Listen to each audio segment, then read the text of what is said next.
It says we're live on YouTube, X, and Telegram right now. Okay. So then you want me to click on start the spaces, and then what, you give me the link, yeah? I believe it's already going because it's supposed to automatically start it on spaces once I hit go live. Oh, yeah. Yeah, we're live right now. Go to spaces, you can see it. All right, so I'm just checking. Oh, yeah. Hey guys, we're live right now. I can see it on spaces, so if people click on that, we're live. So. Oh, cool. Okay, so everybody can see it. All right, cool. Yep.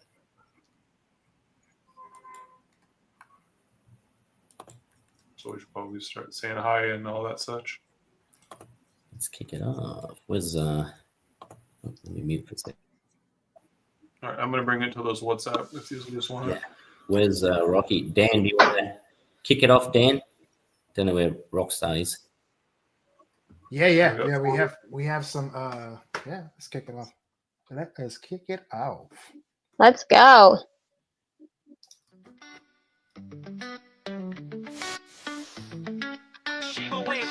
Sky's the limit scope. Ethereum in my wallet, never gonna mope. NFTs on the block, art that I collect. Trickle waste, crispy flavors I perfect. Roll up with the food truck, grilling on the street. Crypto cash flow, making every meal sweet. Those kitchens popping, Mr. Beast collabs. Shiba Wing project got the folks all fab.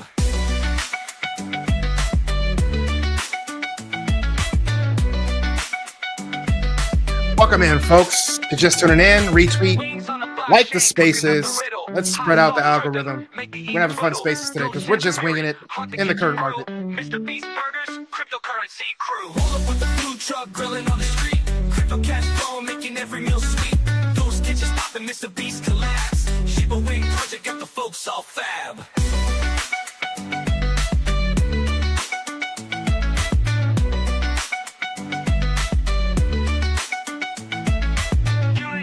Blockchain in our veins, every bite worth it, never feel the pains. Collapse off the hook, innovation we chase. Shiba Wing rise up, fortune we embrace. Digital ledger wings flying out the door. Money piling higher, crypto hardcore. Hungry for the future, chase the tech advance. Shiba Wing phenomenon, lead the dance.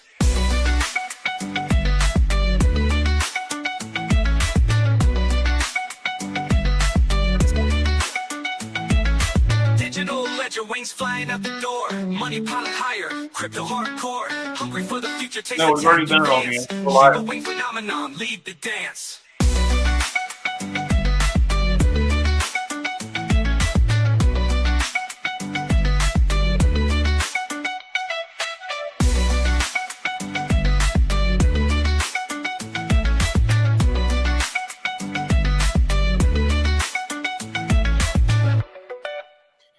What a market. What a market.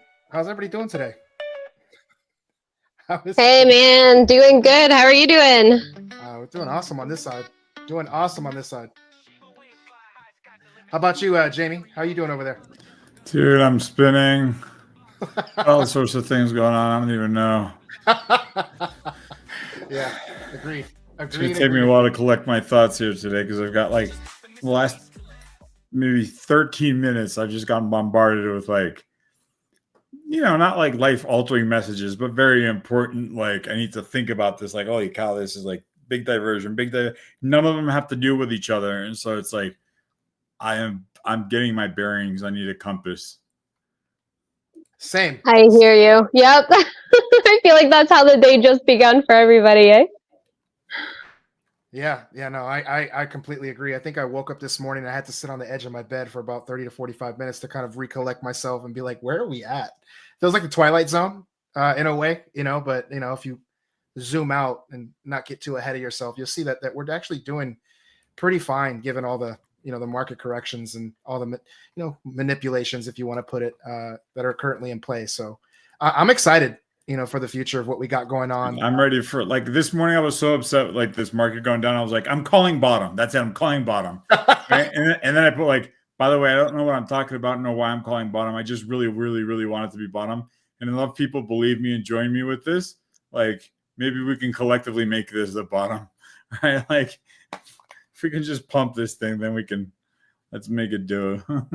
No, I agree. I think everybody at this point is wanting this to be the bottom. But I think during times like this, it's stuff that like what we're doing here is going to bring a lot of big air and a lot of refreshing taste to the space.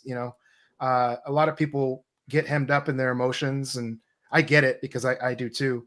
But you zoom out and kind of see where we're at. We're actually in a really good spot, not only as a space, but more specifically us as a business, right? Because we are more than just a project. I think you've said that numerous times, Jamie. You don't like to use the word project with ours. We are a complete business here. So current price action has nothing to do with what and where we're going to be at in the coming future. This is indeed a business, not a project. There are projects out there. They do exist. This one is not one of them. This is a business. This is a business that is, which is integrated, which is related, like a complete. I don't know. It's the first time that I see a business coexist with crypto in a way that is actually productive. It's actually really funny because it's a restaurant, right? And I'll let somebody do the explanation this time because I think that I've said it enough times that that it deserves a different perspective. I was talking to somebody that does restaurant stuff here in Mexico, and I was like, "Hey, I'm just looking for guidance. I don't even know what to ask you, but we're like looking to expand this franchise type model." This guy's older, he's experienced tons of. I mean, he's just the guy's a really smart PhD in like finance economics, like. And he starts ranting on about the restaurant business, but he goes, "But you know what? Like restaurant business is hard because you need to do this, that, and the other." And he's like, he's going through all the reasons as to why I shouldn't do the restaurant business. I'm like, it's not. I'm not running the restaurant business. I'm not cooking, but like this thing is involved with crypto. The moment that I said the word crypto, I derailed him so hard that like the rest of the conversation had to deal with like. He's like, but those are two separate businesses. You're buying Bitcoin and then you're making chicken.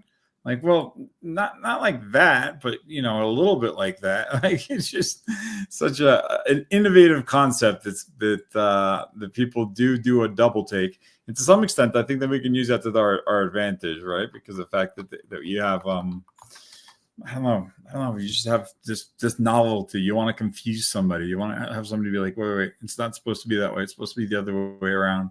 Make that actually be useful.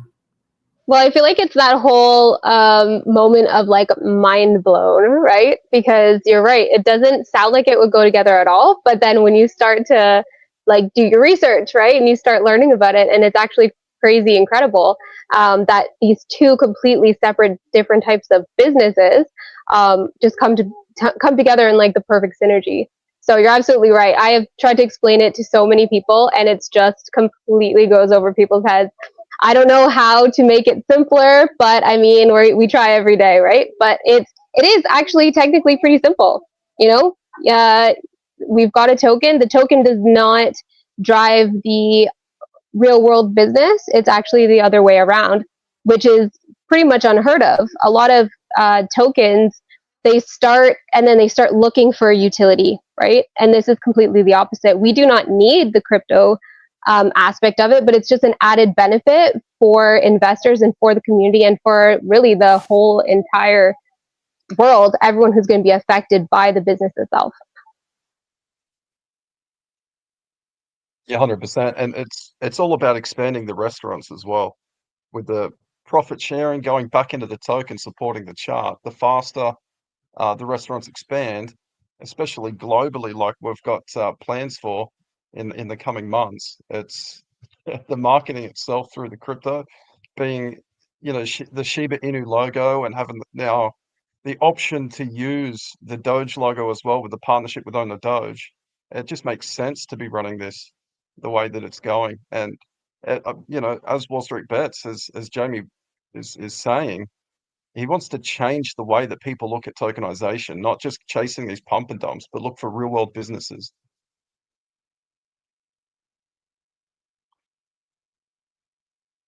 Yeah, no, I agree with you. I feel like I know for myself, I'm getting really, really over the entire crypto market at this point. We don't know what's really going to happen. It goes up, it goes down. That's a crypto, right? But the crazy part of this business is that we're based on something more solid, right? We're not, we're not basing on some sandy ground, not really sure if, the wind blows too hard, what's going to happen. We've got our, we've got our base, we've got our feet, we've got our foundation straight and solid rock. Well, everyone's got to eat, Mia. Like a restaurant, back in the crypto, it's kind of a safe, it's a safe business as well. So burgers and wings and the mac and cheese is meant to be one of the best sellers. So I actually haven't tried the mac and cheese yet, but yeah, wish I did when I was up there. So, but yes, it also allows different partnerships as well. I see Sassy's up here, the representative for Sassy there. But yeah, liking the fact that we've got WingSwap coming as well, where we can, create collaborations and give utility as well to other crypto projects.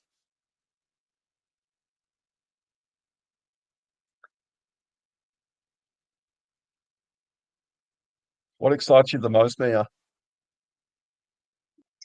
I mean, food, first of all, obviously. I love food. I love wings and burgers. I can't wait to try it. I'm really excited about that part. And also, I think the fact that while I'm eating, and it's going to be mass amounts of food, let me tell you, what I'm spending on my food, 5% of the profits are going to the chart. And so then my crypto bag is going up. So, I mean, kind of paying to eat and being paid to eat, kind of, that's right up my alley. What about you guys? Circular economy.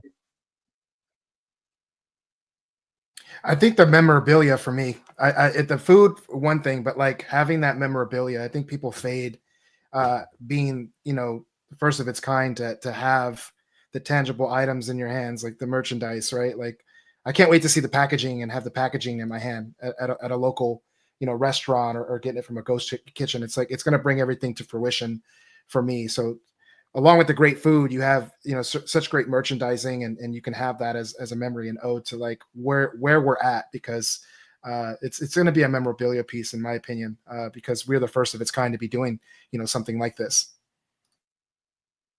Packaging is a collectible for you, Daniel. It is, man. It is. I'm very much old school. Like I used to collect Pokemon cards. Like I'm a big, video game nerd.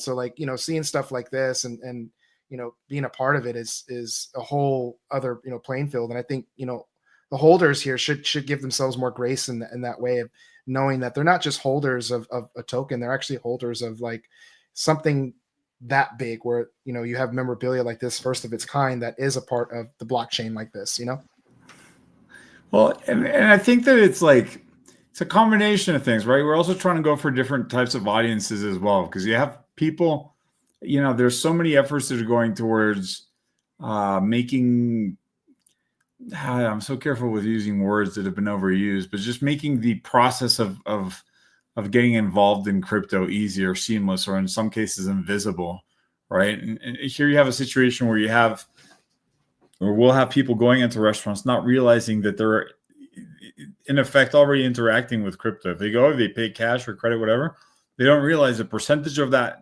of that or whatever they just paid for is going into the crypto world, right? Like without them even knowing about that. And maybe there'll be enough info in the store to say, what is this about the 5%? I don't get, and get them involved and get just trying to unite this world. I've talked about the convergence of both Wall Street with crypto for years now. At this point, it's happened, and so now I think it's the convergence of just people that are unaware or maybe have categorized crypto as a certain type of thing into recategorizing it as it's not, it's in some cases it's a coin, in some cases it's a currency that you can use for exchange of goods and services. In other cases, it's like an L1 blockchain that's used for tools of creating other stuff. Like I think that people need to get rid of this stigma associated that's been built in, and I've been a victim of it. Like I understood Bitcoin when it launched. I was mining it myself and I was super excited about it, and I was kind of like cheering it on, but didn't think that it was going to really work, right? But it did. It worked out, and that from a distance I was watching it grow. Then I saw the ICOs and a bunch of shit coins and pump and dumps and like penny stocks. I'm like, It's too bad that it turned into that, right? And it wasn't until 2021 till somebody just like slapped me and said, dude, it's not about coins. Yes, there are coins, but that's just the noise. There's so much more signal if you know where to look for it. Yeah, Jamie, you touched on something there that I think is actually really fundamental. This is not going to be a lot of people's first interaction or brush up with the idea of crypto, the word crypto, this or that, but it will be, if they look into it, the first time they've ever partaken, even though it wasn't necessarily of their own accord, in the cryptocurrency universe. And that's a good first experience because it's not, let's say, Haktua or something else like that, right? Shiba Wings is an established property. They've got great partnerships, these IP deals they've made and stuff like that. That legitimizes this entire industry that they don't really have a whole lot of familiarity with otherwise, right? So when they start looking a little bit behind the curtain, what's going on here? What's the deal with this? They understand, they've heard of crypto, but they are not particularly familiar with it. Things like this are the exact kind of thing we want people like that to experience for the first time in the crypto world. 100%. And the fact that this, if this is people's first venture into the crypto world, especially with the Wing token, it's going to be a positive one, right? Like if they bought a Haktua, since you brought it up, like that's the first and last time they do crypto. If that's their intro, like that's not a good one. They're doing Wing, it's going to be this thing that's slow and steady. It's an investment. It's not a meme coin. It's a meme restaurant, right? And it's got and it's actually got a stable coin attached to it to some extent, and it's kind of, it's going to have volatility, just like the U.S. dollar stable coin being volatile. But to the end of at the end of the day, as this restaurant continues to progress, and there's more and more change, which like I alluded to last time that we had the spaces, we had 5 or so. I forget the number. I don't want to get the wrong number, so don't quote me. But we have several of them under contract that are expanding, and every single chain that opens is going to be putting their profits into this thing. So, like, regardless of what the chart looks like today, I get upset with team members and they're like, "Oh, look, it's hit 1 million or 2 million or 10 million or 5 million." 3. Like, quit looking at the chart. Like, we're doing things with the chart to make sure that we can welcome the big money, since the big players can't get into it. They understand it because they're business people, and that's how they got to have a lot of money to put into this. They're having to sit on the sidelines right now. So yes, on that side of the chart, there's a bit of a story on the short term, but like give it 6 months from now, this chart's just going to be fluctuating, but it's going to be slow and steady going upwards because of the simple math buying pressure that is built into this thing.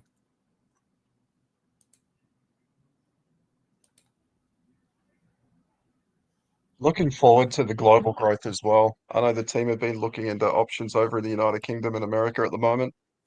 And as that expands, as more and more people are going to be wanting to become franchisees because they're already related to, whether they're holders already to the Shiba Inu token or the Doge token itself. But the marketing aspect of it's already sorted from that side of it. You've already built up this connection to the logos. So there's already been a lot of people that have applied to become franchisees in these different countries as well. So it's pretty exciting stuff there. Looking forward to seeing how many restaurants are opened up and the locations globally that they're going to be opening up over the next 12 months. This is really a monumental chapter in the cryptocurrency saga as well. Honestly, this is a new venture. It's, as I said, I think it's a legitimizing front. It's something that people need to see. People need to see something like this take off and succeed. This is exactly, just like Jamie said, this is exactly the kind of thing we want people to get invested in. And the pace of it is another factor, right? These pump and dump, fast pace, give you whiplash rugs and stuff like that. You don't want people to have that be their first experience. You want them to understand that if you're investing in something sincere, you believe in the team, you believe in what they're building, you believe in the business behind it, that is going to take a little bit of time. You're not retiring on that in 2 hours. Anybody coming into crypto, especially new people coming into crypto, who get sucked into that vacuum, and there's a ton of pull in that direction, they're not going to have a good time. They're not going to have, that's going to leave a bad taste in their mouth. So this actually sets up an expectation of pace. Hey, this is going to be building quite rapidly, but that doesn't mean tomorrow, right? So, and that's a good thing. We want people to be a little bit tempered because there's this fury and fervor. People think, oh, this will make me a millionaire tomorrow. Man, it never works out that way. And we really don't want people who are getting involved in crypto for the first time to get anywhere near that side of it.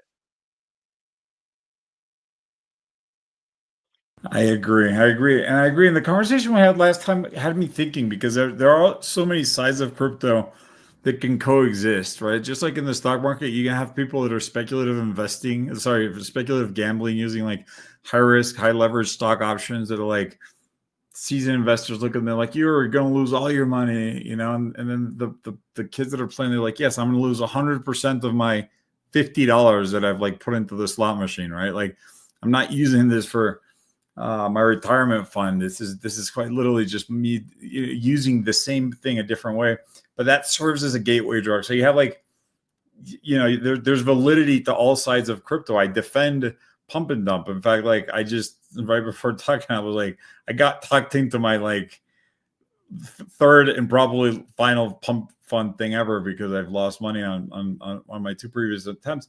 But I did actually have fun. But the thing is appropriately named. Like I lost what, maybe $100 so far, and probably about to lose another $50, right? But like there's an entertaining component to it, and that still exists, which can continue to exist with the serious investors now that the regulatory risk component is off the table.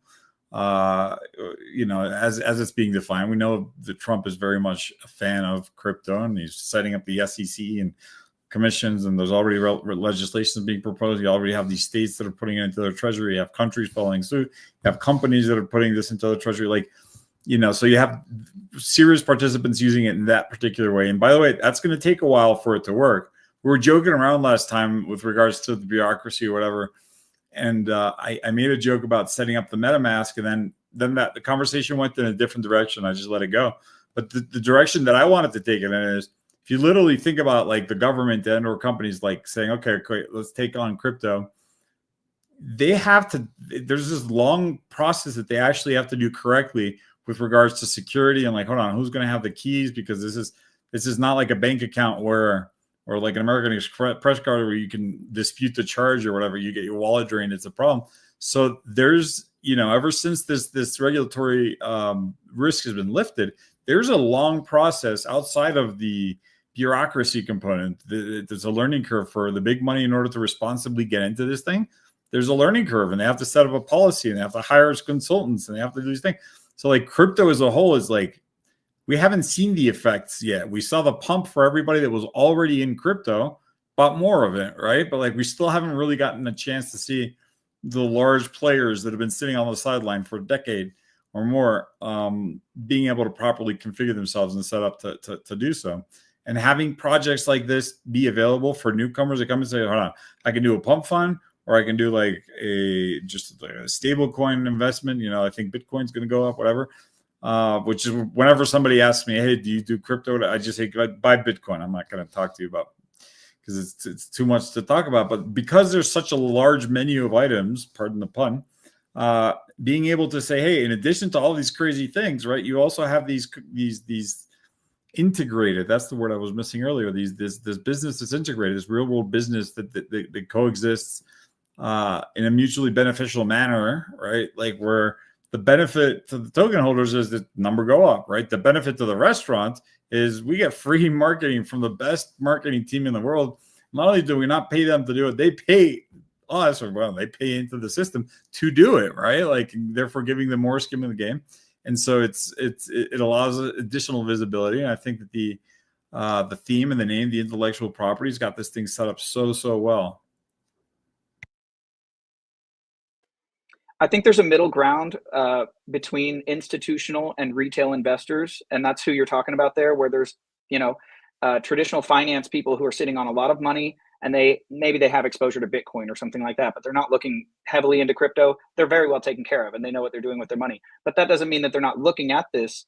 You know, they're smart with money, so of course they're taking consideration into all of these things. Well, an anchor like the business is exactly the kind of thing that these people need to actually bite in on something like this. And as you said, Jamie, they literally can't even fit on the chart right now. So they're sidelined, they're waiting, they're watching, but they want that anchor. They want something there, something tangible, something integrated beyond just, hey, chart go up. They don't ape like that. They don't invest like that. Absolutely. And like I said, like in the analogy that I sometimes like to use as well is, when it comes to investing or guessing or speculating or being risky or whatever, it all lives on the same spectrum. You have Warren Buffett on one end of the spectrum, who is very slow, methodical, patient. He finds arbitrage. Arbitrage is a fancy word for saying market inefficiencies, meaning opportunities, pricing errors, where he says, I think Bank of America is worth more than it's currently being priced at according to the market. I'm going to buy it and wait for it to get to the right price. Then I'm going to sell it or whatever. Well, his time horizon is never. So supposedly he never sells it. Although this year he's supposedly sold a bunch of shit. And on the other end of the horizon, you literally have like the lottery ticket pickers, the ones that are doing 0-day, stock option expirations. Those are the ones that are just going to completely get lose 100% of their money, but their money is little. And all throughout the middle of it, you get to pick your risk tolerance. When you go to a financial advisor, they're like, okay, well, what are your goals and what is your time horizon and what is your risk? They ask you all these questions, but for a very good reason, because they want to know where on this spectrum, right? They want to place you. You want a high risk, you want to get rich quick, right? You're likely also going to lose your money, but there's a small possibility that you actually do make it. You want to get rich slow. It's going to be not as rich and it's going to take a lot longer, but it's going to be a lot safer, right? Just like if I were to pick NVIDIA, before the AI thing, I did really, really well. If I decided to be safer and diversified, bought an index fund that has NVIDIA built into it, then yes, of course, I'm actually going to make money, but it's going to be less money and it's going to be more secure money. And I get exposed to less volatility because when the Chinese deep sea, whatever the hell they call it, comes around, kills the NVIDIA stock, that roller coaster takes place. So there's a lot of room for people, a lot of different places. And I believe this particular, I'm so attracted to this. And I've said this before, I've stepped outside of my comfort zone to go into, something that is not branded as Wall Street Bets. And I'm doing this for personal reasons. I believe this is a personally smart business decision for my life, for my kids, for my own personal, just business dealings. This in its own way, it's also diversifying outside of the brand, but it's such a great opportunity. I couldn't turn it down, even though it had a stupid Shiba dog in it. And I love the Shiba. I love the dog. It's good. It's very powerful. But the reason why I say that, and I say it with a smile, is because I get so many put my coin messages and the dog coins are at least the celebrity coins are a bit of a, deviation from it. But this, and I then came to embrace the idea that there was this, not just a dog coin, the Shiba coin, one with which, Shiba Wings owns the trademark, the IP rights to it, and so they can actually commercialize it properly. So I don't know. I think that it's promising. I love to see innovation. I love to see things that are happening that are new. I love to see. I get excited when I don't understand something. What was it that happened recently? Somebody told me something. I said, I don't understand it. It makes no sense. I want everything to do. Oh, I know what it was. Some dude on my Twitter said, check out Pump My Coin, right? And I'm like, fuck you. But sometimes I actually interact with these people. And I go, what's the coin? I go, it doesn't have a name. And I'm like, all right, now you've got my attention. Now, I need to, a coin without a fucking name. That's how, that's so different. I've never seen that before. Right. It's automatically, I didn't ape into it because I ended up getting distracted with bazillion things, but I am going to go back to that message and I'm going to go figure out what the deal is with that, because the chart also looks insane. But I'm attracted to stuff that's different, that's new, that's refreshing, right? Because maybe that's the stupidest idea ever to have a coin that you can't search for, or maybe it's the smartest idea ever, right? I know this happened with there was a coin. I'm talking about dog coins. There's literally a coin called Dog, and somebody from the Wall Street Bets or the All Street Bets community that I work. It's a project that I work, that I a part of, very much so, said to me, hey dude, you have got to shill Dog. And because he's a friend and because he's a member of the community, I gave him special treatment. And I go, dude, I'm not shilling the coins. Because no, this one's kind of weird because it's on Bitcoin. And I'm like, dude, I've never actually owned Bitcoin on the Bitcoin chain. I own wrapped Bitcoin because it fits in my MetaMask or whatever. And so I'm like, so I looked for it in the decks and I couldn't find it. He goes, dude, there's no Telegram, there's no Twitter account, there's no anything. It's just, I was like, I don't get it. And I have to go. And he goes, do me a favor. Just tweet the word dog with the $sign in front of it. I guarantee you it's going to be the highest engagement that you've gotten on any of your tweets. I'm like, all right, whatever. I got nothing to lose. So I literally just tweeted dog. And then I left. And then sure enough, I don't remember what I got, but that tweet outperformed the fuck out of any other tweet I've ever done because of this crazy community that I don't even know where they hang out because I don't even have a Telegram, right? So like I'm all about. So I say that's the end of that story. I have nothing more to say. I don't know how the dog works or where to buy it or anything like that. But it showed to me that I love when people point out that I don't know anything, right? Like, or that there's stuff that I don't yet understand. And I get excited, just like physicists. I've been listening to tons of podcasts. They get really excited when something goes wrong with the experiment. In other words, where they fail to predict something, right? If they say, oh, I'm going to smash these things together and I expect this to happen. And they're all like, oh, that sucks. Well, why does it suck? That's what you wanted to happen. Like, yeah, but we were kind of hoping there would be an anomaly that would, then lead us down a path to find some new theory or whatever. Like, that's the same thing with this. I get so excited with new things that just don't fit the mold, right? Because something somewhere is going to change the way business is done. And this is already turning into this. Like, but yeah, my dad who's visiting Mexico, I was telling him about the restaurant thing. He's extremely intelligent. He's in his 70s. He's also PhDs. He's run multilateral banks on that. Like he's a very seasoned economist in finance here, very traditional, extremely conservative. I mean, buy your house in cash type conservative. And when I'm explaining this to him, he goes, okay, yeah, but he understood it pretty quickly, right? Like I don't need to explain the nitty gritties, and I just explain all the moving parts. And he goes, so basically, you're taking this company public on the stock on the blockchain. Like he got it right away, right? It's like, so people are buying shares into it. And I said, well, kind of, yeah, not exactly, but the analogy works a lot, right? Like there's a fair amount of overlap that'll actually make that work. And in that, as the company grows, the thing that you bought is going to go up in money, right? There's differences when you own shares because then you're a shareholder, you can actually vote, and there's but those are technical, boring differences. The part that matters the most is you like this idea, you put your money into this with the hopes or the expectation that that money is going to grow because you've identified a good idea. And so I believe that like this is precisely that. I think that if we start changing the way, like the fact that businesses can now launch and use Shiba Wings as a first mover example setter as to how you can actually do a real world startup that, hey, guess what? Each of these restaurants has employees and they have to buy chicken and they have to get like supply chain shit and they have to buy a CRM or like a thing. They have to stimulate the economy, right? Like, so this is a very productive thing for humanity, right? And I oftentimes make the analogy of saying, oh, this will actually feed some kid in some other country.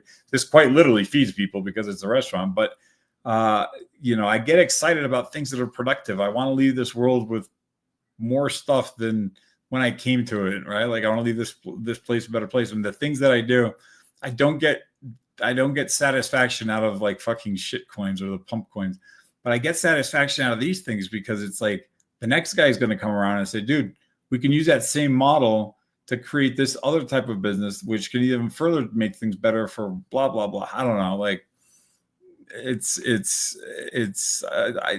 I love being on the forefront. I love being uncomfortable. I love being, in a place that makes people scratch their heads. And oftentimes, being risky like that doesn't work out. And as I've progressed throughout the years, I've become very good at identifying what things are likely to fail and what things are not as likely to fail. And I believe this thing is like not only not so likely to fail, I'm devoting a disproportionately high amount of my time towards this because I have such strong conviction. I'm no longer just saying, well, it's worth a chance because if it pays off, it'll pay off big. And if it doesn't pay off, then, I learned something. I now have switched this to the category of this is going to pay off big, period. It's a matter of how fast and how big and, how much I can help in order to make that happen. And so I think that, yeah, I don't know. Once again, assuming that there's people that are watching this that haven't been on the other spaces, which I encourage you guys all to view the other spaces.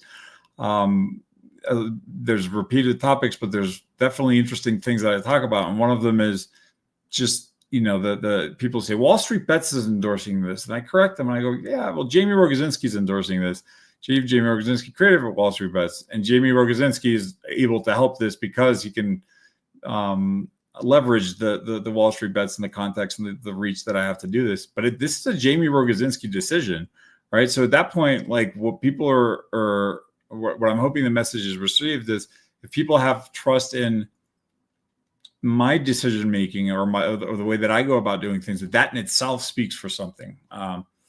If you see, let's take Warren Buffett again, and Warren Buffett decides to buy Bank of America, right? Like that is a very strong buy signal for people that don't know what's going on because they trust this person as a good decision maker. And I'd like to paint myself into this role when I do these talks, when I do these spaces, when I do try and shill this business, like buy the coin, right? I always say, buy the coin, it's going to go up. I guarantee you, I don't need to do that for it to go up. I'll speed it up if I do that. Like I can tweet and then you can see what happens every time I tweet, whatever.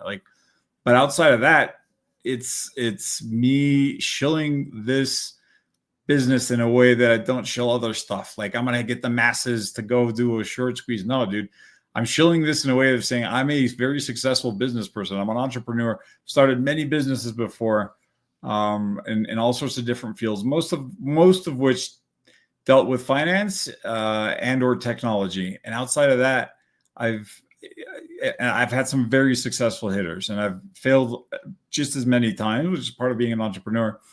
And at this point, my batting average is a lot better than it was when I was 20, right? And so I don't know.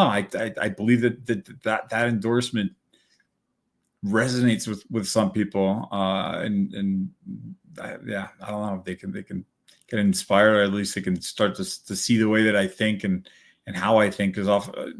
I'll stop there because otherwise I'll never stop. No, I couldn't agree more, Jamie. I think that what Shiba Wings is doing is very innovative in certain ways.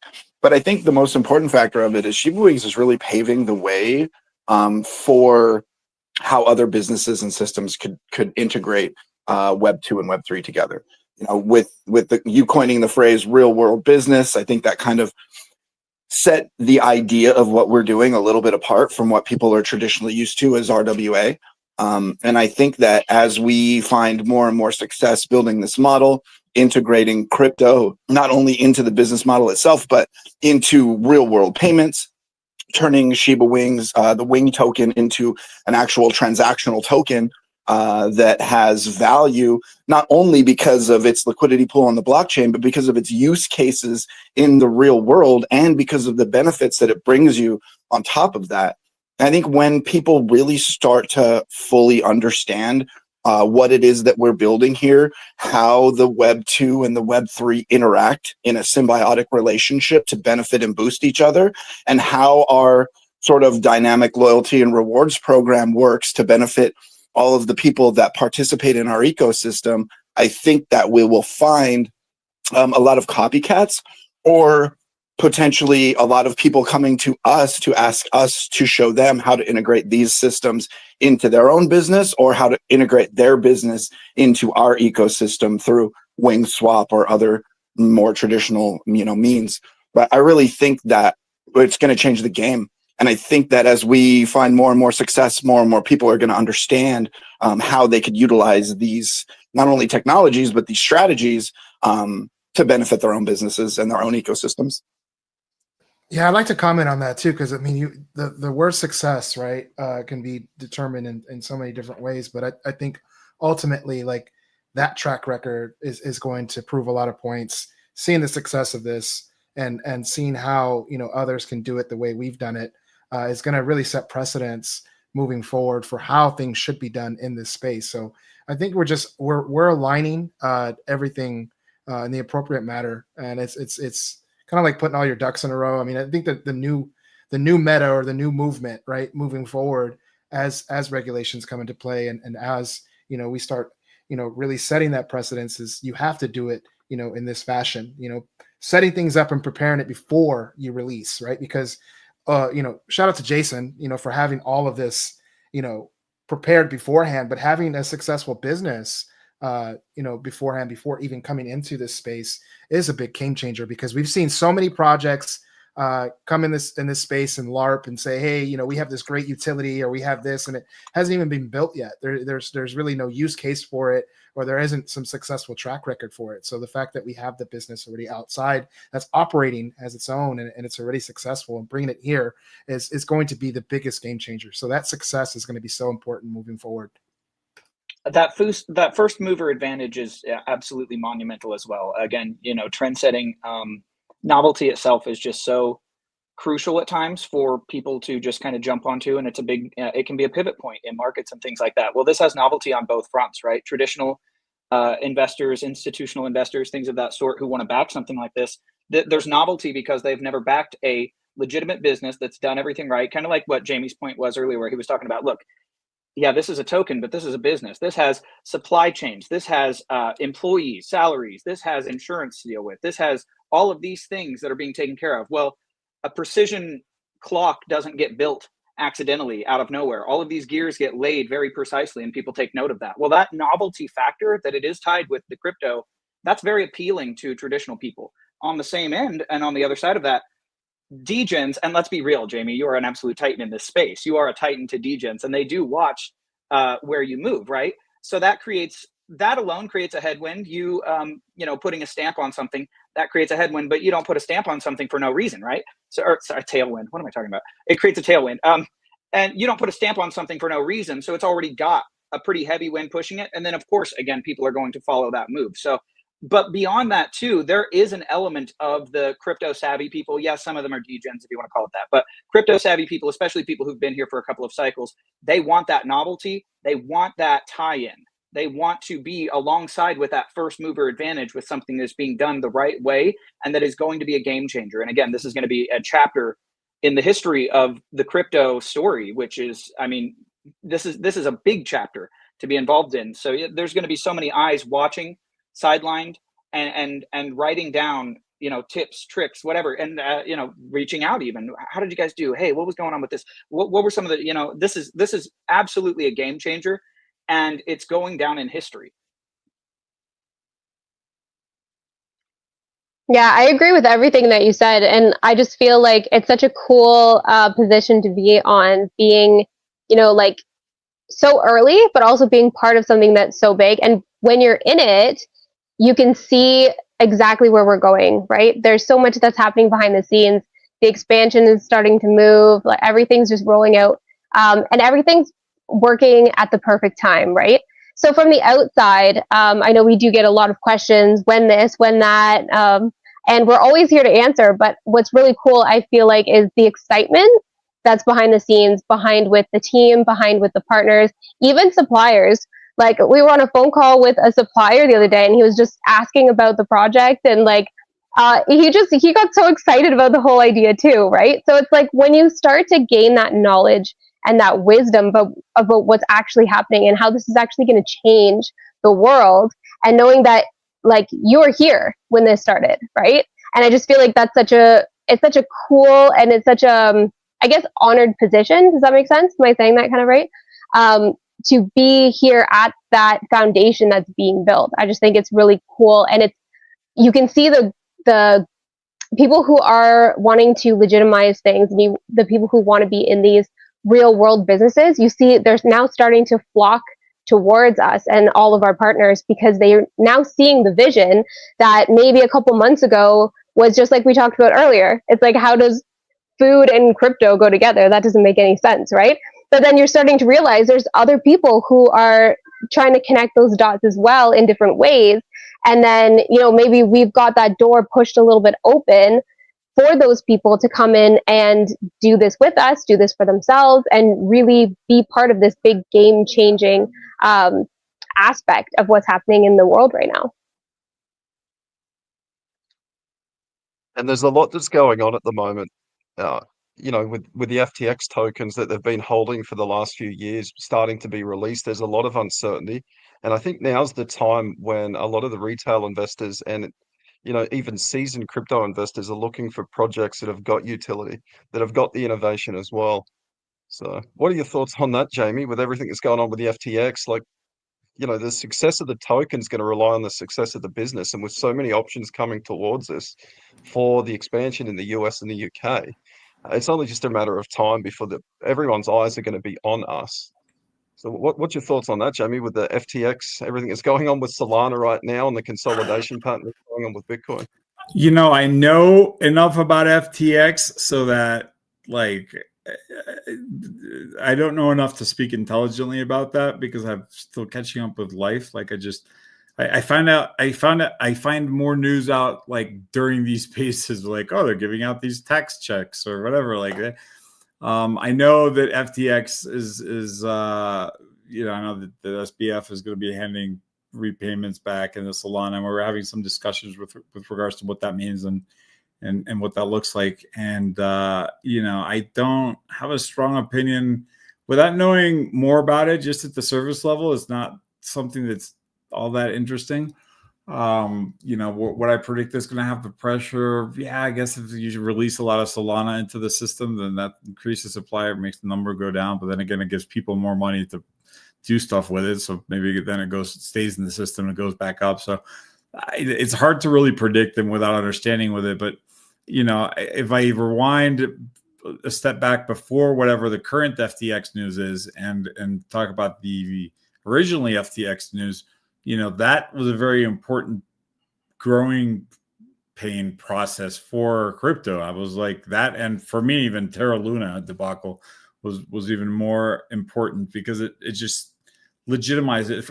In order for you to make a mistake, you know, or fraud or whatever of these catastrophic levels of billions of dollars, it sends shockwaves and affects like all sorts of different businesses. That means that you're big enough to actually cause real damage, right? Like you can make big boy mistakes now, right? Like if my kid is on a bicycle and he crashes into a tree, he's going to scratch the tree and maybe get a little cut. If my kid gets a car, right, that's fast, then he can kill someone and himself, right? Like, you know, it's you've entered into the bigger leagues, right? And so FTX, meaning that was a huge fuck up, but that huge fuck up could have only been done when a system was big enough and integrated enough in order for it to be fucked up, right? And I think that is like, I don't know. I think that is to me, it was, as far as the FTX is concerned, indicative of this thing is now getting ready for the prime time stuff. I'm actually glad they got that out of the way before we are where we are now, right? Because that means that crypto learned from those mistakes, and so did everybody else involved. And they're unlikely to get repeated again. And it's therefore, you know, the structural foundation for crypto that's being built upon, you know, that's being used to build crypto on is now a little bit sturdier. You can't rug crypto the way FTX did, or again, right? Like more people are being more careful about it, and it makes it more of a safe ecosystem. Even if it's been up until this point very much self-policed. You know, the only policing that was done before that was the SEC taking down Silk Roads and these like tornado things, and you know they're trying to like do the whack-a-mole game. That wasn't really regulating anything. I think that the types of regulations that we're bound to get are going to be the ones that get rid of the fraudulent stuff, right? Like the overt theft of not overt, like it's just the clear theft of stuff, which is criminal, right? Like it's not criminal if I lose money on my pump fund thing. It's not a crime. It's just a stupid gamble. But if I get my wallet drained, that's a crime. And so, you know, and then there's shades of gray, which will be tricky to define.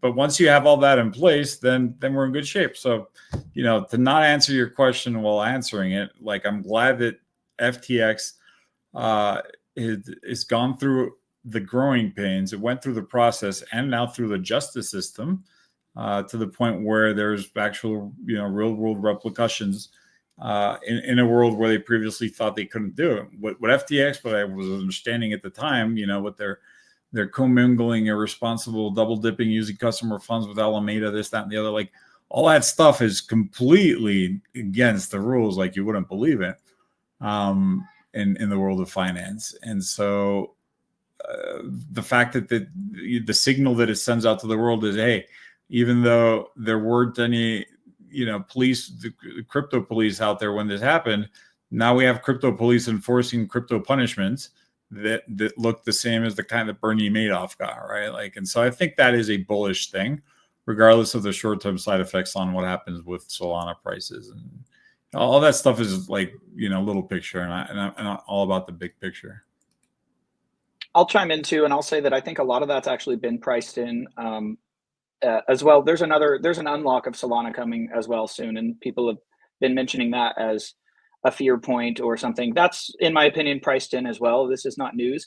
And also there are paybacks coming. One of the other things about the FTX thing, the money that's getting returned to those people, most of those people have been, it hurt. They got hurt pretty bad by that.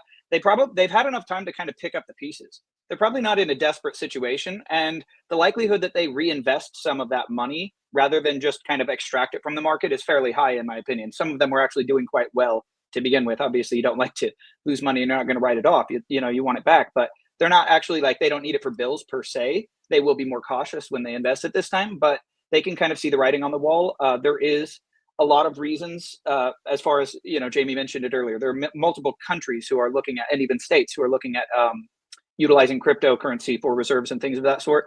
Big money knows what that means. Mid-level money knows what that means as well. And like I said, a lot of these people, they didn't necessarily need that money to make them live a comfortable life again, right? They were probably doing okay. So I don't think that that's going to be a massive extraction from the market. We're actually about to see the Terra Luna thing. You mentioned that as well. We're actually about to see paybacks from that coming as well. And I think that, again, that's been so far removed from when the actual thing happened that most of those people, they've gotten back up on their feet, to say the least, if it really knocked them off of them to begin with. So will that money just be set into a bank account? No, it's probably going to be invested into the market right now. So I think that a lot of this stuff is either priced in or potentially even bullish to some capacity. And on top of that, we also just saw that Bybit thing. That should have wrecked the market much, much worse than it did. That shows that there's actually incredible buy pressure right now. So we're seeing the market stagnate. That's remarkable strength that it's showing to be able to stagnate among some of these news pieces. So that's a great point to make. I mean, do you see this in the future? And this is a question for all of you. I mean, do you see this in the future as far as, centralized exchanges being able to sell as much as they've been selling off, and being able to control the market as they are moving forward, with all regulations coming into fruition in the next, year or so moving forward? Look, I think people can always manipulate the market, because they'll read the rule book and then they'll find a way to cheat it. Like, that's just the way it works, which is fine because it actually stabilizes it, right? Like, they'll find short-term,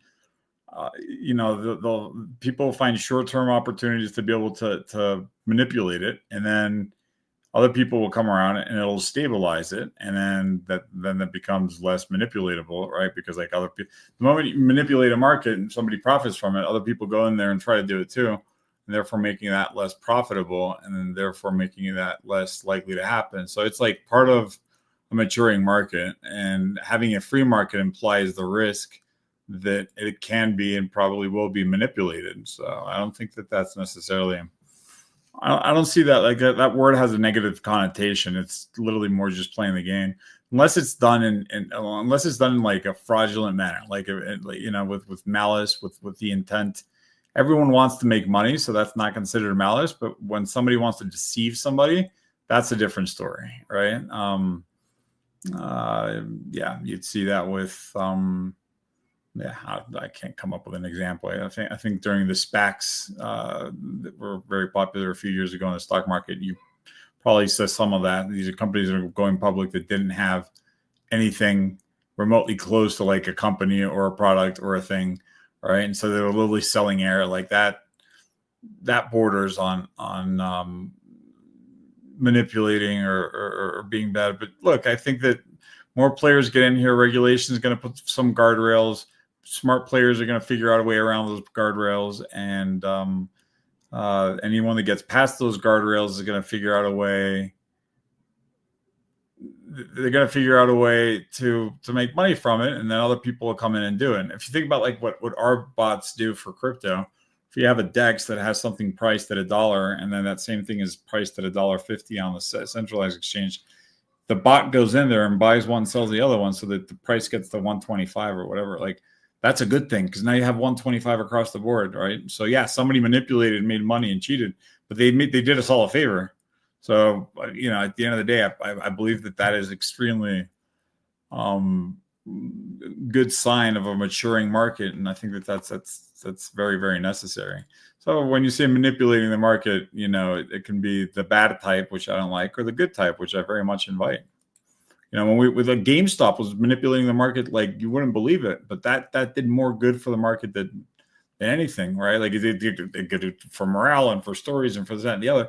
But for the market, again, whenever I go on TV, they say, "What's the next GameStop?" And my answer is always not going to be one, because the market has learned, right? The memes, the GameStop was more than just a short squeeze, where lots of people bought the stock. That was very sophisticated, and it was very sophisticated using techniques that had been used by people on Wall Street Bets. They'd practiced it for years prior. In fact, Wall Street Bets made the cover of Business Week magazine in 2020, a full year before GameStop, for manipulating big markets like Virgin Galactic, Tesla, Microsoft. Like, they were manipulating large prices, and they figured out how to do it in a very sophisticated manner. When GameStop happened, they pulled all the tricks all out of the bag that they practiced on, and they applied it on GameStop, therefore magnifying it a lot.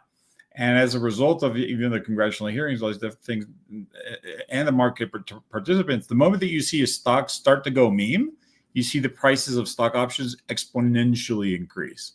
And that's the way that the market's saying, yeah, we're not falling for that trick again. And that's a good thing, right? It's a good thing. We got the GameStop. A lot of people made money, got a message that got sent across. And like, at the end of the day, you have a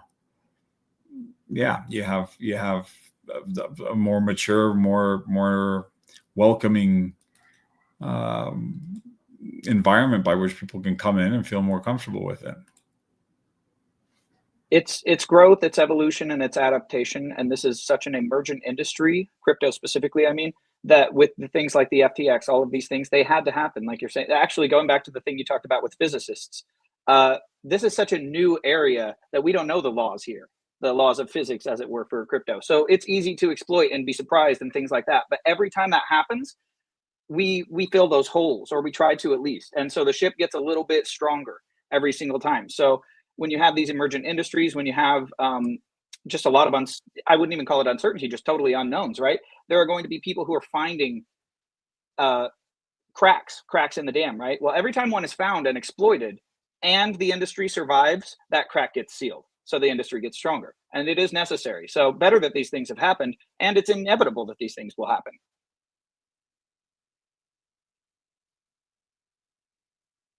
That's a great point to make. It's like if you're in this part of the game, right?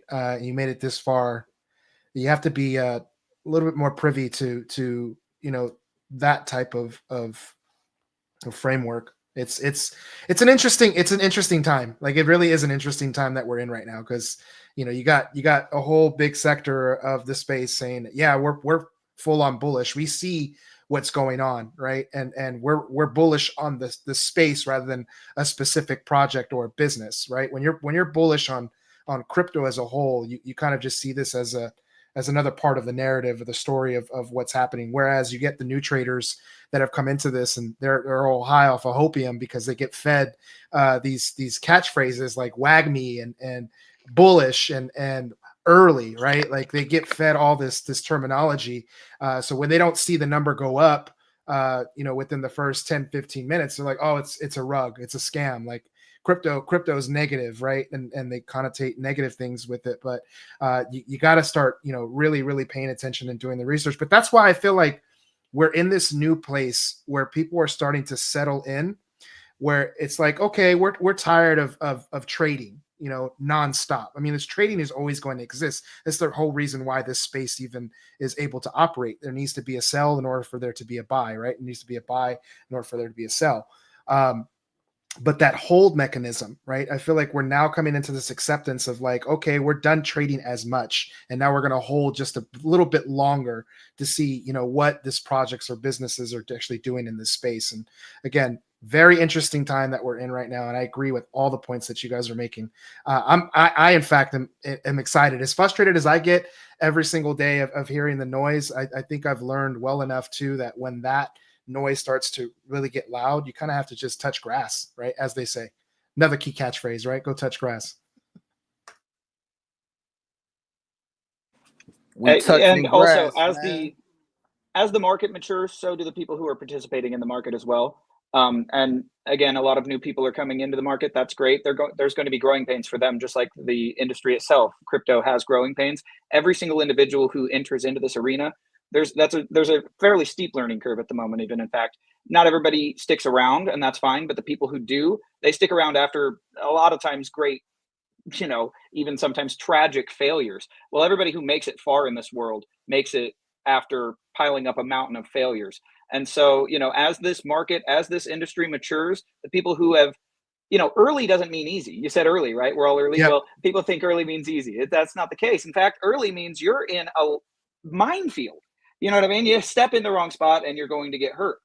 The people who stick around and persevere through that, they mature with that market and that emergent industry, and they go a long way in it. Perfect point. Perfect point.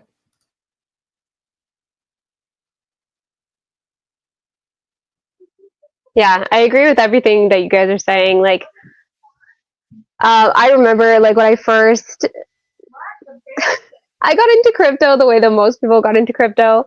I heard pump fund and I was like, what is that? And I went down a rabbit hole, and I learned the hard way many, many times. A little bit gullible, I guess, and maybe I guess it's kind of a more men dominated industry in Web3, right? So I kind of believed a lot of stuff, and it took a long time to really DYOR, I guess you could say.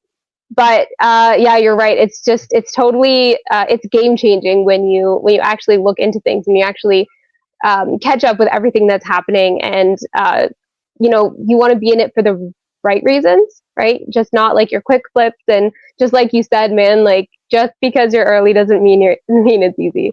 Absolutely, 100%. That's one of the truest points I think that's been brought up today.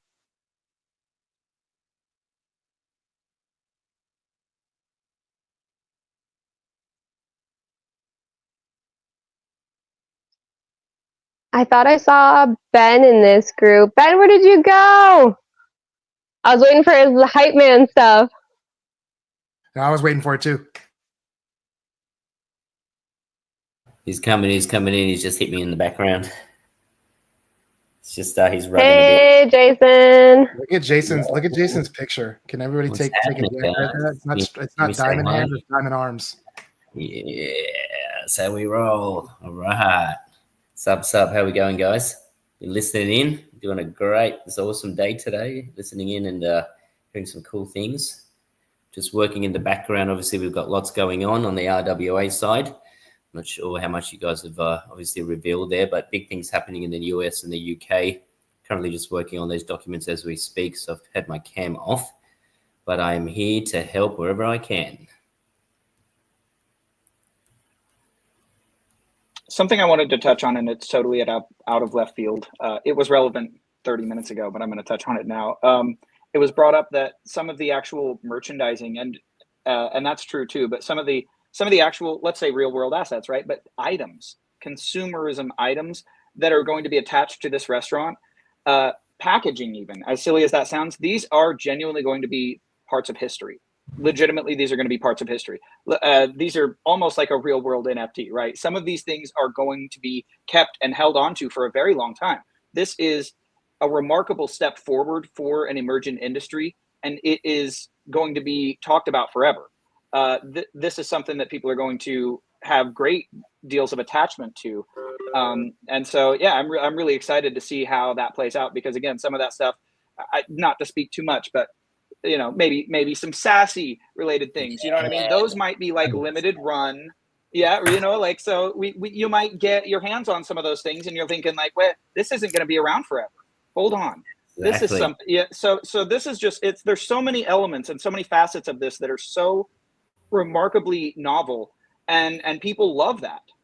I don't know if you guys can see that, but we're going to get some sassy coins like this, right? This is great memorabilia, right? The first of its kind Shiba Wing gold coins, and they have QRs on the back, right? So you scan them, obviously they take you. But you're absolutely right, man. This type of merchandise is definitely going to be something that people will keep close. I've had people or customers that were coming into the Cavill Avenue store that are still messaging me now that have these in their safe, and they keep them as so close to their heart as being the first crypto diner in Australia. So it's pretty cool to see that how excited the community is over the existing merchandise and then what's going to happen moving forward. So yeah, no man, looking forward to it. Yeah, this is history in the making. It's history in the making, and it's such an honor to to be a part of it. It's honestly so cool. And again, crypto's not going anywhere. Well, it's going up. All right, it's going up. It's going to the right. Actually, that's where charts go. They go to the right. I don't know if they go up or down, but they go to the right. But it is an emergent industry. It sincerely is. And realistically, crypto, or let's just call it blockchain, right? Crypto, it's funny because we always call it crypto, like the tokens. Blockchain is really the technology here. And that's not going anywhere. That's going to be a revolutionized thing, but kind of like the early internet. Whenever it was around, a lot of people, a lot of early investors knew the implications of that, but it wasn't being used by people on a daily basis. It hadn't changed the world in any capacity whatsoever for the first decade more that the internet was a thing, but there were a lot of people who knew where it was going, and the people who were early and stuck around in that industry, they were part of history. Okay. This is the first time we. Absolutely right. Well said, man. You've nailed it on the head. And everything that we're doing, right, we're really pioneering, and everybody that's a part of this journey, they're going to be making history with us. And it's really exciting, man. You guys I love your stuff, bro. Like my son was tripping out when he heard, hey, you guys are partnering with Sassy. And I'm like, what's Sassy? And he's like, these guys. I'm like, oh, yeah, we are. And he was like, man, I watch these guys all the time. And I'm just like, you can hear it in his room, man. It's so loud. I'm like, shit, damn, this thing is cool. But yeah, man, it's pretty cool how we're mixing with so many different communities, right? We're not staying on that traditional path that most businesses do. We're really trying to open that space up and collab and really integrate with everybody that's out there, not just for the sake of it, but to be able to help, right? To be able to help people move ahead in life, move ahead on their journey, and really build a great ecosystem where we can all really make some damage in this space and really leave a legacy and leave something behind and make a difference, right? That's what it's all about. So, really excited how the team's moving.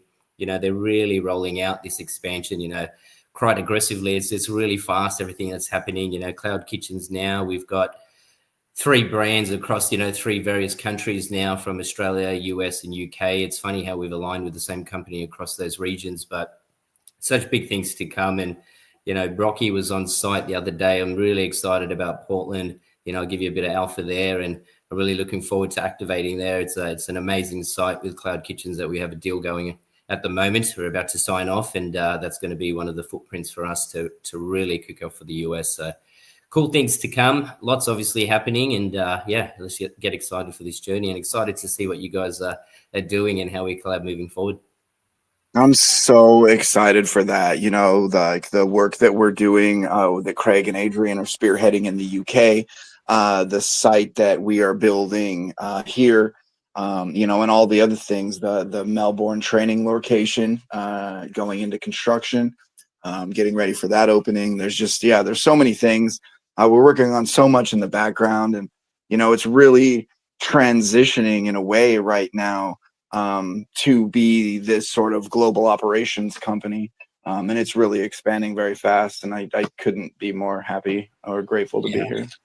Yep, 100%. It's overwhelming, right? It's great. And the opportunity and the doors that have opened, with Jamie joining us, it's been amazing for, every single team member that's been part of this journey. And then everybody obviously trying to be involved as well at the same time.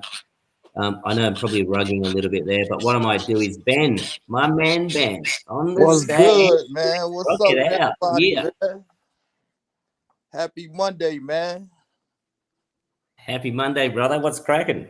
Not much, man. Today my father's birthday, man. He turned 59, so was chilling with him today, man. And yeah, man, was having a difficulty time trying to figure this thing out, but I'm in now, baby. So yeah, what's good, man? I'm happy to be here, man, and I'm happy to be on this journey with everybody. And I just feel like this is a beautiful moment, and this is also a great time to be alive, and a great time to be an investor at Shiba Wings, man. For all my investors out there that's listening, this is basically your opportunity, man. I say it all the time, for the people that's just looking for something different, something change. This is your moment right here. You investing in the world business, and in business, sometimes you got to let the business grow. They building the foundation, and you got to look at yourself as like you're here from the ground. You get to witness this from scratch being developed in front of your face, man. So, people that's in the crypto, they into the trading, they in the swinging, whatever they want to do. This is not a crypto project. This is not a meme project. It's a business first, and then it's a crypto project second, if that's what you want to call it. But we don't call it a project. We call it a business because that's just what it is. And everybody just need to salute the team and respect the team for what they actually doing for your personal life. This is life changing. And it's like they said, man, getting into Burger King, Wendy's, Apple, and all that thing. We all dreamed that we could buy Amazon stock early. We all dreamed that we could buy Tesla, all of these things early. And then when the opportunity come, and it's right here, right now in 2025, just take full advantage, man. And I know a lot of people, they start panicking, they selling their bags, they doing all of these foolish things because the market is being manipulated and they scaring you. But fear will cost you your future. Sometimes you got to have conviction. You got to actually believe. And I want everybody to know, like, this is not a game and this is serious. You feel me? 100%, brother. Well said. And happy birthday to your dad, man. He's pretty young, bro. I feel like I'm close to his age, man. How old are you, Ben? Pops just turned 59, man. Pops had me when he was a little G, man. He was about, 18, 19. I ain't going to put his age out there yet, but Pops had me when he was about 20. You know what I mean? He taught me everything I know. He's like my best friend, taught me principles, taught me my morals, gave me my character. And I'm just a genuine person. So when I'm talking to these people, I'm coming from a genuine place. You feel me? I come from a place of poverty. And, I come from a place where, some people make it out. And those that make it out are the ones that dream, and they dream big. So it's okay to dream, but you got to dream big. Just have faith in the team. Have faith in your investment, and understand that you're not gambling here. This is an opportunity, man. And I really stress that to the people, because some people, they listen, but they don't hear you. Sometimes they see it, but they don't see the bigger picture. Shiba Wings is going to be something that everybody's going to want to be a part of later down the line, because they're going to see this and they're going to be watching it every single day, every single week, every single month. So if you in here today, tomorrow, go tell a friend to just put a small investment here, because it's not a gamble, man, and it's not a game. So I'm happy with what the team is doing in the background. They can't give everybody the information up front, but trust me when I say they working. The community, y'all see it in the Telegram, y'all see the VCs. Everybody is working who believe. Opportunity is here. Take advantage. That's it. I Absolutely. I wish I could give 100 emojis right now. 100 emojis and thumbs up on this. That's what we're missing here. Yeah. Spaces have me terribly conditioned. I try to do it on VCs and Telegram all the time too. I'm like, throwing 100. Like, what are you doing? You're not on a space. Right, man. Emojis is cool, man. We're going to preach that gospel to the people, man. You know what I mean? Because everybody's out here looking for a victory. Everybody out here looking for a win. And, when my whole thing is like, when you looking for an investment versus a gamble is when you be like, okay, I'm looking for this whoop-de-whoop. It's going to either fail or it's going to win. With Shiba Wings, I'm going to keep it real. Me personally, I'm looking at this as I can have this 5 years from now. I can have this 10 years from now, 15, 20 years from now. As long as there's cryptocurrency, Shiba Wings is going to be here. And we got the logo of one of the biggest memes that ever came to the space. You know, when people start seeing these restaurants, these diners, and they see that logo, the first thing that's going to come to their mind is Shiba Inu. And that's just the reality of it. And they're going to grasp it so hard. You are here before the masses. You are here before it get to the United States and flood up, man. This shit going to be all over the world, man. If possible, Lord willing. So take full advantage of the opportunity, people. I'm not just talking. I wouldn't be here just to be talking. I'm here to change my life. I'm here to change your life. And I'm here to be a part of crypto history. This is going to be a part of crypto history. The journey is real.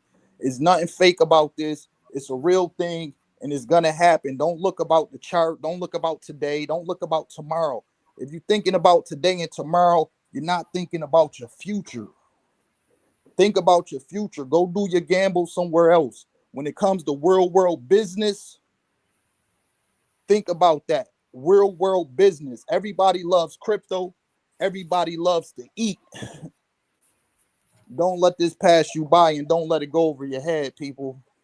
Especially if you're listening to me, man. I'm going to keep it 100 at all times. This is really, really a blessing to be a part of something this early. And I'll be a fool to sit here and lie and say I'm not excited. I'm not happy. I feel like the team is honorable and trustworthy. And it's going to be a good journey. So join the Telegram. Join the community. Get you some Shiba Wings. And, you know, not financial advice, but real advice. It don't hurt to get a little bag. You feel me? You got to have a position because you just don't know what can really happen for you. Buy a bag, man. Can't win if you don't play. Grandma always told me. Come on, man. Mine said the same thing. We on the same page. Well said, Ben. And what everyone's got to realize is that America's now got its first pro-crypto president, Donald Trump. And with all the crypto czar, the regulations that are coming there, we're expanding through Rock, you know, starting the American expansion for the franchise in Portland.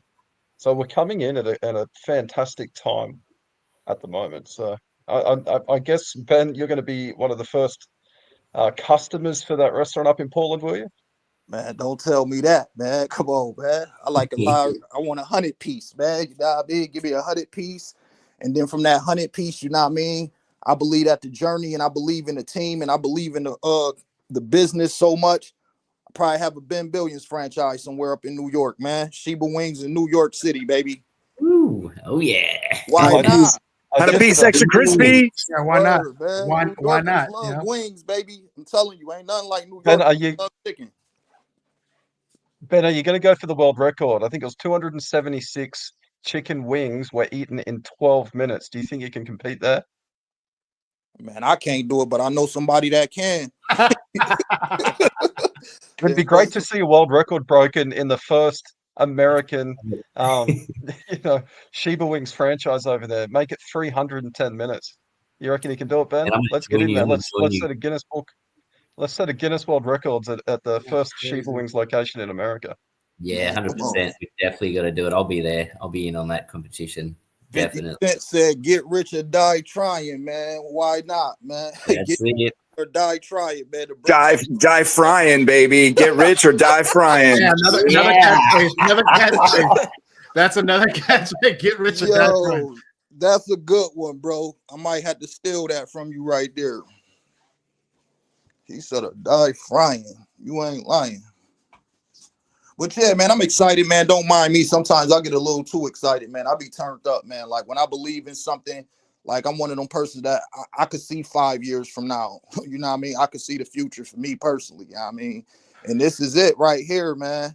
Well, it brings up a good point though, too, Ben. I mean, how many times have we said, you know, if we had a chance at, you know, investing in the next big thing, right, at the ground level, like if we had a chance to do something like, you know, invest in Apple or Microsoft or, you know, anything just privy and new to the world. Like, how many times would we say we have hindsight bias where we could go back and do that?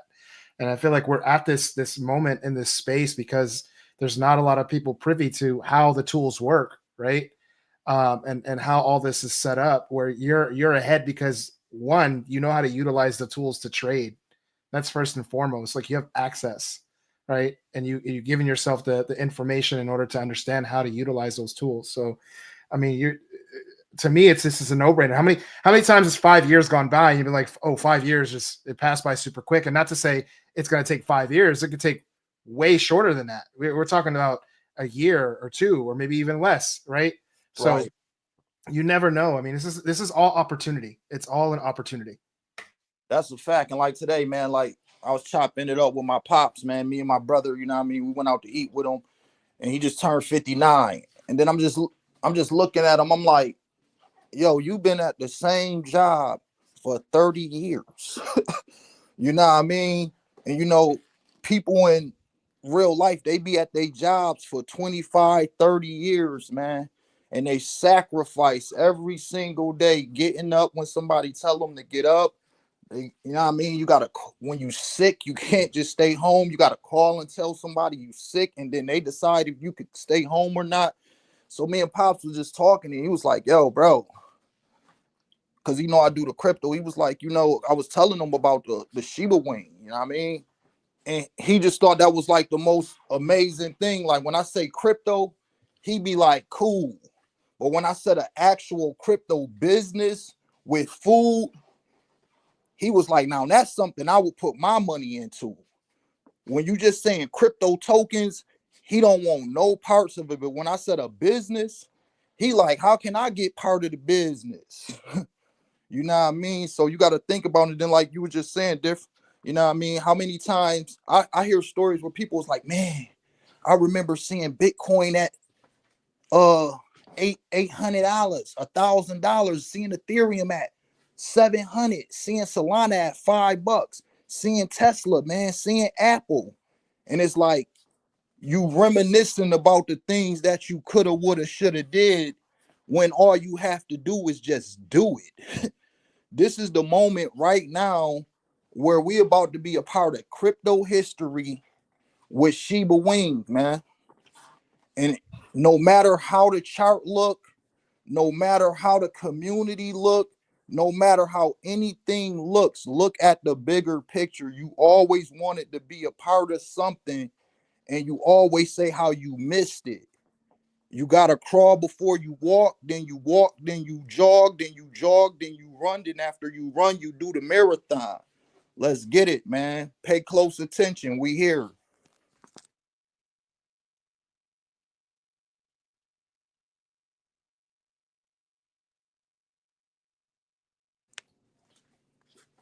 And I'm going to leave it at that, man. You heard? Dude, I just love hearing you speak every single time. Your enthusiasm is unmatched. Man, it's power to the people. Community is the best. Utility, teamwork, make the dream work. We raid together, get paid together. We grind together so we can shine together, baby. You know the vibe. I love it. It's so funny because nobody ever wants to talk after Ben. They're like, "Don't call on me. Don't call on me." So how do you follow that up? How do you follow that up? This is always hard to follow up. I'll follow up on it. Go So ahead. Ben, the day that I graduated medical school, Bitcoin was $114, and I left there $250,000 in debt. And I can tell you what, if I'd even take 1% of that debt and had put it into Bitcoin, I'd be in a lot different place right now. And I get to tell people that story all the time, and that ties into the Shiba Wing. And I actually had one of my patients in today that's kind of pro crypto. He's an accountant. We actually got to talking about Shiba Wing and different things. So he's not very fond of Solana, but we talked for a little bit, and I broke down why the chain, transaction fees, and that it really doesn't matter. And so hopefully I can bring my first real world friend or patient into the fold here pretty soon. I'll tell you one thing, my pop's gonna get involved, you know what I mean? Because he want peace. He like, man, I'm 59 now. I'll get me some Shiba, like he was calculating. He's like, I'm 59 now. I get some Shiba Wing right now. I'm 59. About time I'm about to retire. I was like, yo, you got it all mapped out. He was like, yep.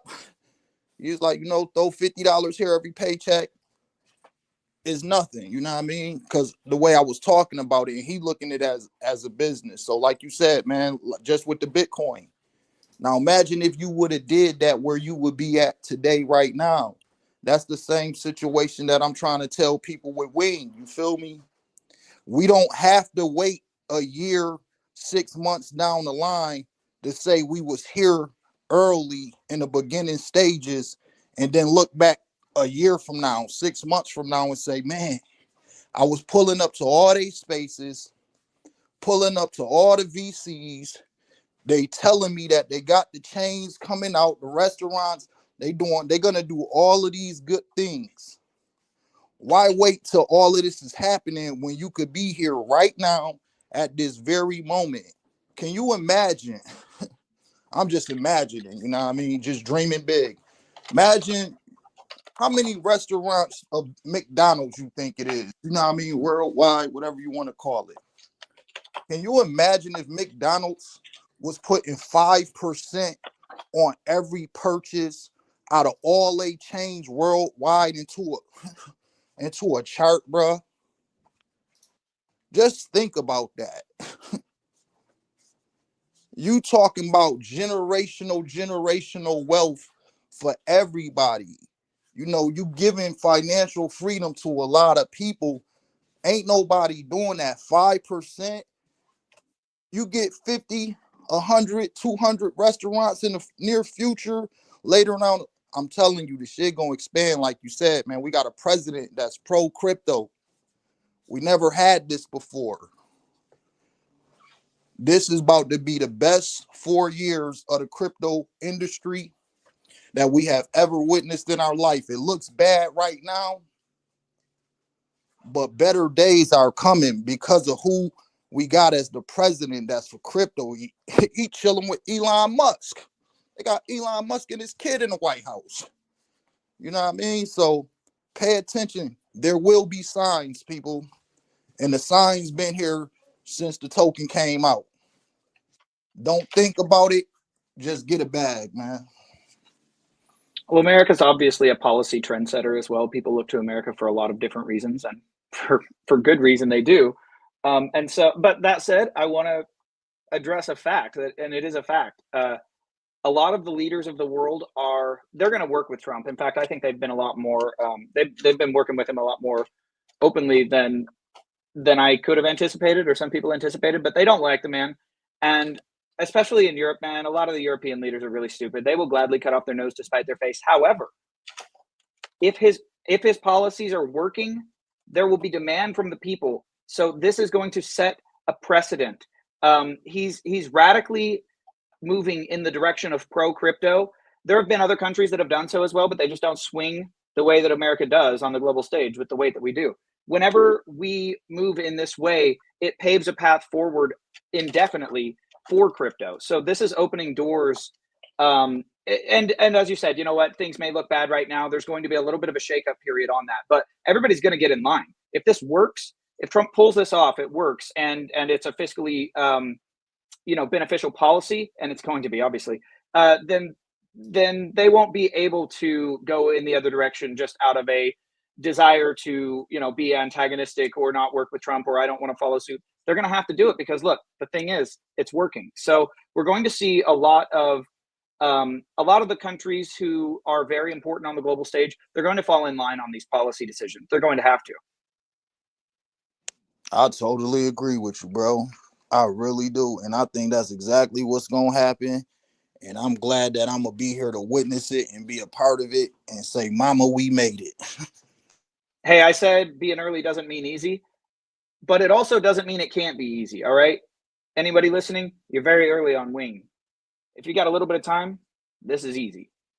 Early can be easy. It doesn't mean it's easy, but it can be.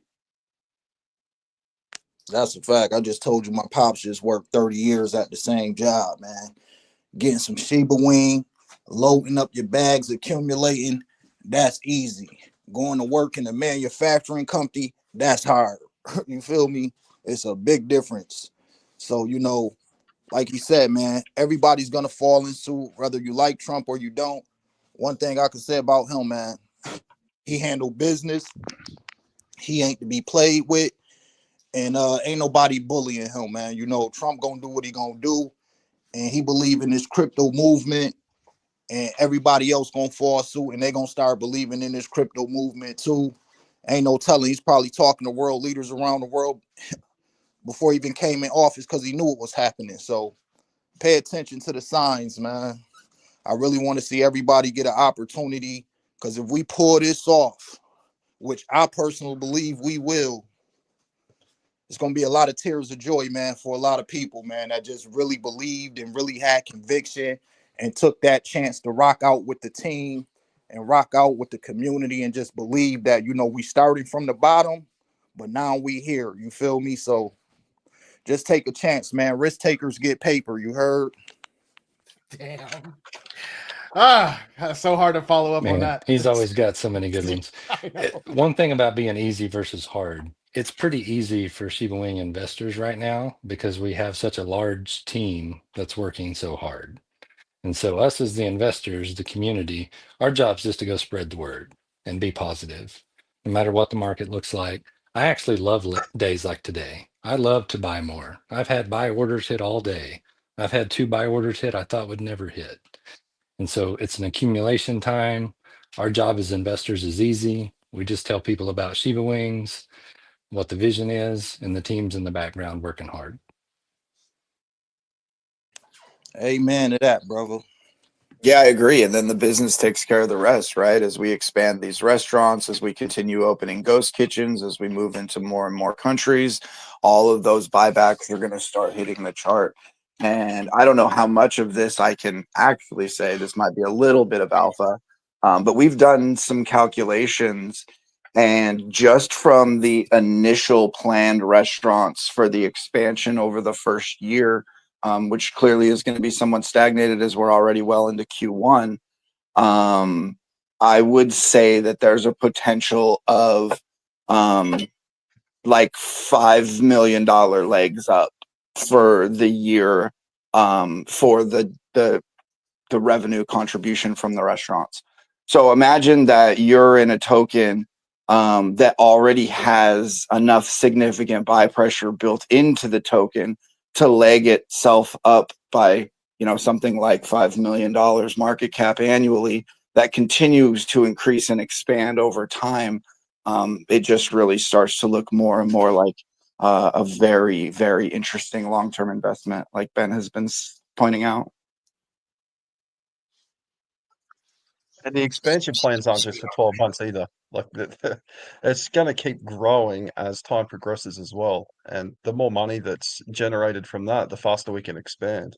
We've already proven the ghost kitchen model, you know, the seated restaurant model, and then we've got the food truck model, which is coming as well, and then the drive-through model, which is, I know that's the one that actually gets Jason most excited. So looking forward to all of these achievements. As we tick off the UK, as we tick off America, and then we tick off other countries around the world, there's going to be a lot more excitement, not just for the Shiba Wings restaurants, but for the Wing Token as well. Yeah, for sure.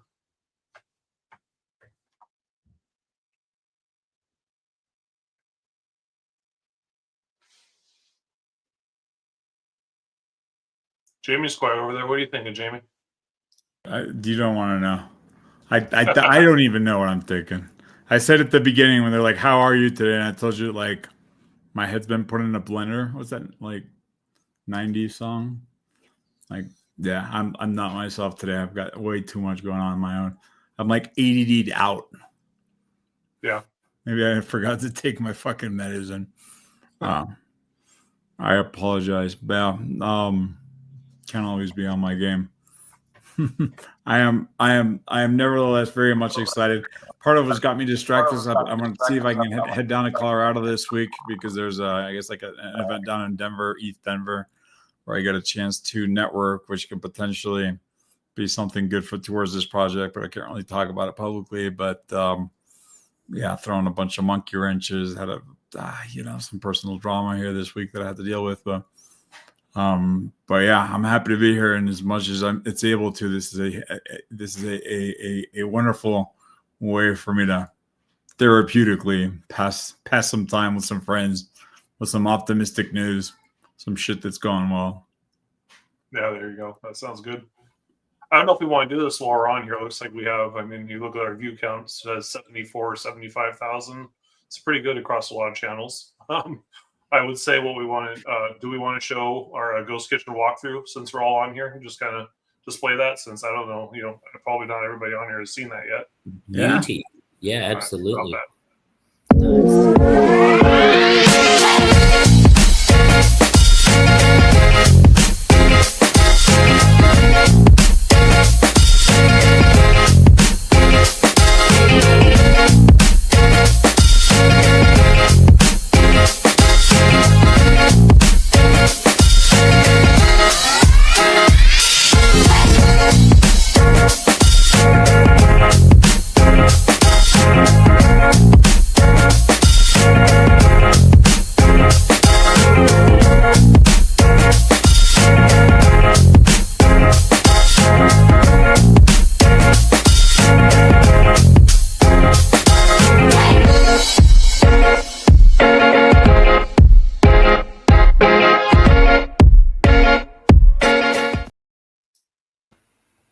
Yeah, and for those So that weren't gets me hungry, excited. probably are now. Like that Ghost Kitchen walkthrough gets me excited. Super excited to see what the Melbourne flagship store in Australia is going to look like. I want to eat those wings every time. I know every time I see that video, I'm like, man, I'm hungry again. Like, I might go make some wings, right? Like, that's the benefits of being a chef. Is like I see something and I'm like, yeah, I'll just go make that. But yeah, I might have to go make myself some wings. Oh, Because you have the list every of time, ingredients. You so have the list of delicious. ingredients, don't you, Rock? Yeah, no, absolutely, Go make absolutely, yes. Man, did you see how my man was flipping them things? Pause, man. He was flipping them joints. Word up, bro. Let's say, can you say saucy, bro? Let's see. It says saucy, bro. Word to who, man? Them joints is looking glass right there, man. I want some chicken wings right now, man. And if y'all saw that, man, come on, man. This is what I'm trying to tell you, man. Did you see the video, man? I know you got eyes, man. If your eyes could see what my eyes just see, why wouldn't you want to make an investment in something like that? That's just the little piece right there, man. Bigger things is coming. Pause, man. If you just really just sat there and looked at that, tell me that didn't look flamboyant, man. Tell me that wasn't like, yo, I got to get parts of that right there, man. Come on, man. I'm turned up, man. I shouldn't have seen that again, because now I'm like, yo, we need more Sheba wings. You feel me? Like, let's get it. Let me calm down. I'll be too turned up. Sometimes when I believe in something so much, man, it's just the excitement. I get an adrenaline rush, man, because I just know what's about to happen, man. That's how our daily team meetings are. We're all like amped up about it. We're so jacked about the project. We're excited about the different parts of it that we've been working on. People are just going passionate on a monologue about, this or that. And it's like, I mean, that's what's crazy to me about it, is like being on the inside, being part of the team and seeing the energy, seeing the passion from literally every single person who is a part of this project, and then seeing how that spreads down into the ancillary members, the collab members, into the community, into these meetings when we bring on new partners or when we meet with new investors or whoever else. It's just like that is the spirit of energy that translates through every person in this project, and it trickles down into the community, because it's everybody's excited about how fucking dope this thing actually is.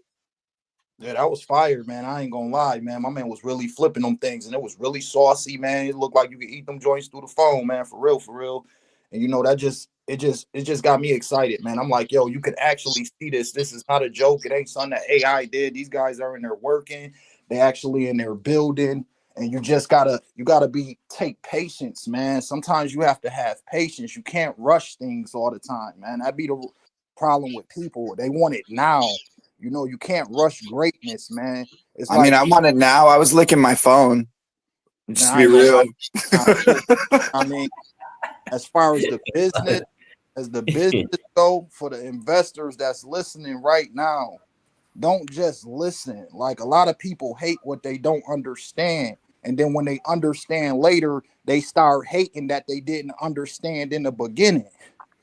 So just pay attention. Come to the Telegram. The team is answering questions. Nobody's hiding nothing. Anything you want to know, your questions will be answered, man. I just really don't want nobody to miss this opportunity and then later down the line be like, damn, I lost all my money in this. I made some money here. But what if I would have invested in this business? We don't have to live like that anymore, where we be like, I wish I could have. You know what I mean? Nobody telling you to go put 100,000, 20,000, 30,000. Put in $20, $50. You know what I mean?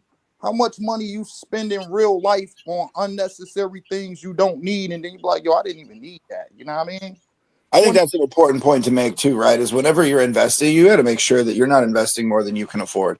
You're not spending your rent money investing into these projects. You're spending the coffee money that you could go without. You know? Right. Yeah. Well said. Yeah, Well switch said. your luxury purchases. That's what smart and let's say, like, look, there are smart investors who don't have a ton of money, realistically speaking, right? There are stupid investors who do have a ton of money, right? But if you're on a lower tier, you don't have a whole lot of finances, like these guys said, look, hey, even if it's a sure bet, don't take money out of your pocket that needs to be spent on groceries, bills, nothing like that. Cut luxuries. You're spending money you don't need to all over the damn place. You can squirrel that away into something like this and forget about it. That's what you do. Don't get crazy. That's how people get themselves wrecked. But when opportunity knocks and you don't answer, man, you just hate yourself forever for that stuff. That's a fact, bro. You ain't lying. That's why I'm saying, like, even $20, $10. Because if you think about it, say the average Joe, you know what I mean, that got a regular job, pay their bills, this, that, and the third, they still end up having little pocket change to do little things. Like, they go to the bar, they go out with their friends, they do what they do. You know, you could accumulate this for my little guys, man, my underdogs, man, that, you know, that want to be a part of something, but you feel like you can't be a part of something because you don't got enough money. That's why I be like, stop pocket watching, because I done seen people not buying the projects because they seen somebody spend $1,000, $2,000. Oh, I can't buy this because this person spent $2,000. That means you pocket watching and you cheating yourself. When you watching somebody else pockets, you cheating yourself out of what you can actually be accumulating weekly. You know, $5 a week, $10 a week. You know, just accumulate, because you're not gambling. You're putting your money somewhere safe, and it's a slow and steady. You know what I mean? You heard the story versus the turtle and the rabbit. You know what I mean? The rabbit jumping, hopping around, going all crazy, but slow and steady won the race, man. Treat yourself, don't cheat yourself, man. This is your opportunity, man. And I'm gonna keep on saying it to everybody got some wings. Well, on top of that, that's the mentality of the rich, right? Poor people have their money sitting in bank accounts, you know, that are getting destroyed by inflation, to 8 to 12% of their buying power being destroyed year over year, right? Intelligent people, wealthy people, they've got their money working for them. So they're taking that money. And even if it's just your income from your job, they're taking the excess of that they can afford to live without. They're investing that into something that money is working for them. And then they're taking the profit from that and reinvesting it until that snowball is big enough for that profit to do something. Then they buy shit and it didn't cost them money because they literally just bought it with profit that their money made working for them.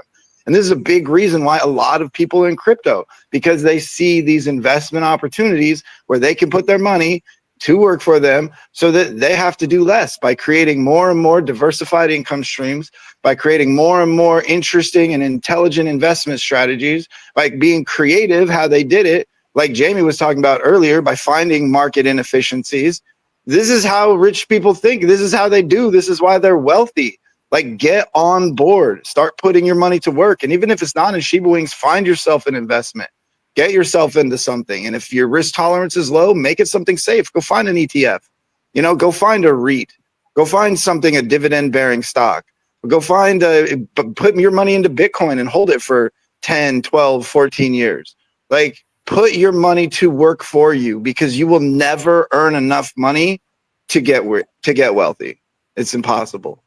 You will never save enough money to get wealthy. It's impossible. Bullishness, man. Speak that gospel to the people, man. You know what I mean? The rich get richer, the poor get poorer, man. You know what I mean?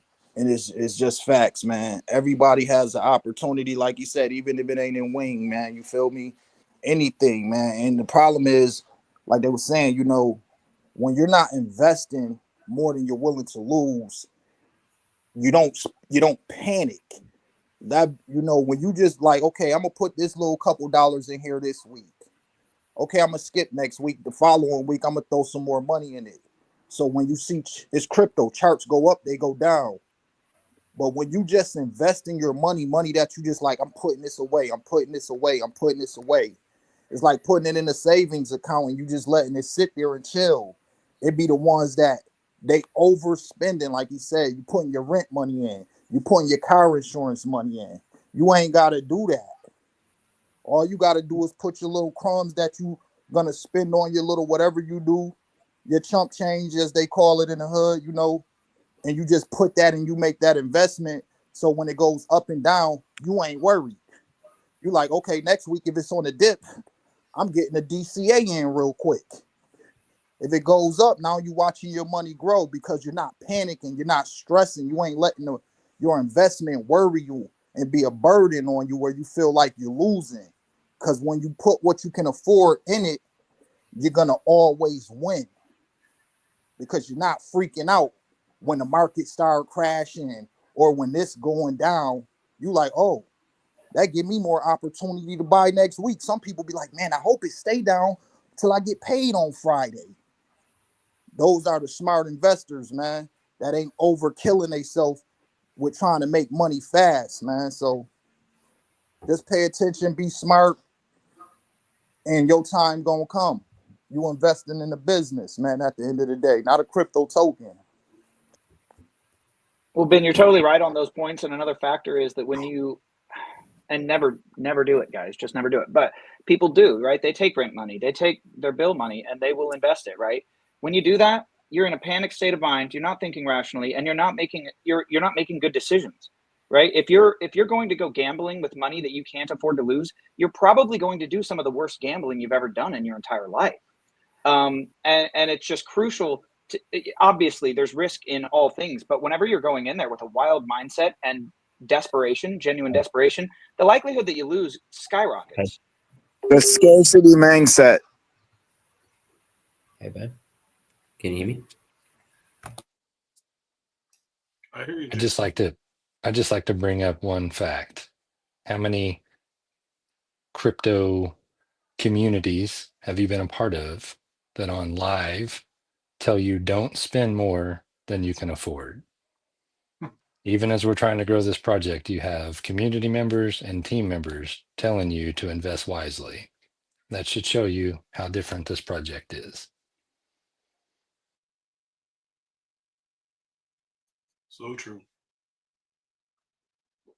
Hey, briefly, guys, if you don't mind, I want to mention, and I think we've kind of touched around it, we've danced around it a little bit, but I am gonna go ahead and say, you know, as far as the eyes that are going to be on Shiba Wings, there's tons of eyes already, but people are so insular on the platforms that they like to use and things like that. Awareness is key. Getting the word out there is key. And again, this being not even attached, but actually like fundamentally a genuine, legitimate business, not a potential business, not a slideshow, a presentation. No, it's you know, brick and mortar already and plans for expansion, all of that stuff. That's so appealing to some of these new people. But like I said, there's these pockets. These are very insular communities and things like that. Sassy, my project, we've got you know, incredible social media reach, and we have entered into a long-term partnership with Shiba Wings. And with that comes, we've got over, you know, hundreds of thousands of followers on our Instagram and TikTok accounts. These and a lot of those viewers, we can track the analytics and stuff like that. Huge amount of viewers in Australia, America, and the UK, which is going to be, you know, actually just, it lines up perfectly. And then also, you know, the Sassy IP as well, things like that, the fan base and stuff like that, that comes along with that. So that partnership is fundamentally based upon that social media reach that we have, and we're going to be using that to get the word out for Shiba Wings. We're going to be doing a lot of posts. That's a long-term partnership deal. So I mean, the amount of eyes globally on Shiba Wings from totally disparate areas, right? We've got this is a great space. There's tons of people tuning into this, but the people get so set in their ways, they really just are that way, that people who are on those other platforms, Instagram, TikTok, they need to see it over there if they're going to see it at all. So the expansion of awareness alone that's about to happen with this partnership, and obviously, we gain a ton, we gain tremendously from this partnership as well. But it's a really great two-way street, and we're really excited to see how the response to those posts are going to be. Obviously, we're going to make them, we're going to cater those to our audience because they expect a certain type of post on those accounts, and we're really, really excited for how that's going to come about. But the thing of that is, we haven't really figured out how. We've been toying with the idea of how to utilize that. Like I said, hundreds of thousands of followers on these accounts, millions of views every month on these posts, but we really don't push our token much, right? We're kind of waiting for demand from the general public and things like that, but also we're just kind of trial and error, and there is monetization factors from the socials alone. So kind of in a similar way, we're actually focusing on revenue generation on a business front. And then we also have a token, right? So we're not so much as worried about that, but we've been toying with the idea of how to get these people converted over into crypto. It's actually quite a difficult thing, but a restaurant, they'll understand that. They know what that is, and it's tied to a token. It's a perfect entry to the exact kind of thing we're trying to seed into our audience and viewership on those socials. So we're really excited to start getting those posts out, and they will be coming out quite soon, guys. So a little bit of alpha there.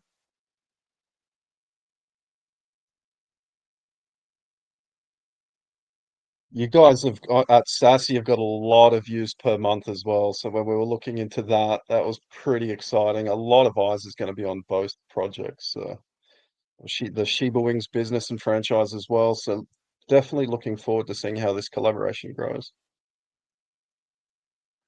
And ideally, that's just scratching the surface. So yeah, I'm really excited for how that's going to play out. And again, the Venn diagram between the type of people who are viewing our posts from those analytics and the type of people who are going to be interested in this, it's basically just a circle. So it should, I'm really, really excited to see how that's going to play out.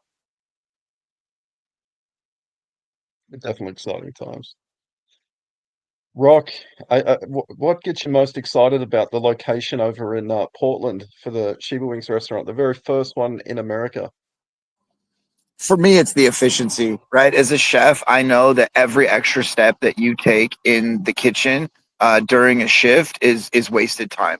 And one of the most coveted skills of chefs really is efficiency.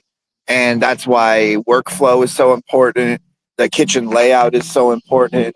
And, all of these things work together. And they're things that most people don't even think about, right? But all of these things work together to create an efficient and profitable business, especially when you're trying to create and craft quality. It's so important to not have anything falling through the cracks, right? So for me, it was the way that the efficiency system was designed in the first kitchen that we're going to be taking over. The kitchen itself was designed almost perfectly, from inflow to prep to cooking area to outflow. The way that the support systems were designed in the kitchen, the way that they've got essentially like Amazon style lock boxes that the food's loaded into right as the drivers are coming. All the drivers have to do is scan a QR code and the box pops open and they're out the door with their food in 15 seconds, keeping everything hot and fresh and super efficient to make sure that when our food gets to the customer, it's of the quality and standards that we demand from our brand. And so I think that was the most exciting thing for me, was just being able to walk in there and look at how all of the efficient systems were already in place. They were really kind of supercharged and super powered in a lot of ways, benefited by AI and technology integrations. So yeah, I think that was the main thing for me, just looking at the space and realizing how much food we could pump out per day, how efficiently, and realizing the validity of this concept, right? Like walking into the kitchens, making it way more real. We've built the project, we've launched the token, we've done all the things, and now we're moving into the next stage where we're expanding the brand globally. I think that was just a really exciting time for me to really just kind of hit home, to understand the progress that we've made, the journey that we've been on, everything that we've done along the way, you know. And that's kind of what I was going to say earlier, is like, for a long time, it felt like we were pushing a rock up a hill, you know, like, you know, it was hard for people to wrap their brains around what we were doing. It was hard for people to understand. It was hard for people to believe that this could even be done. And at some point we got to the top of some kind of a slope, and we're not pushing it uphill anymore. It's rolling downhill. Now, instead of reaching out to people and pounding the pavement, looking for collaborations, looking for networking, looking for partners, you know, now we have people crawling out of the woodwork and coming to us. And it's not even small people. It's some of the biggest names in the industry reaching out to us and wanting to collaborate or wanting to work together or wanting to do something. So really, I think on top of all of that, just being able to step foot into the kitchen, see the efficiency of the systems, and really understand, like really down to the core of my soul, that like we're here and this is fucking happening.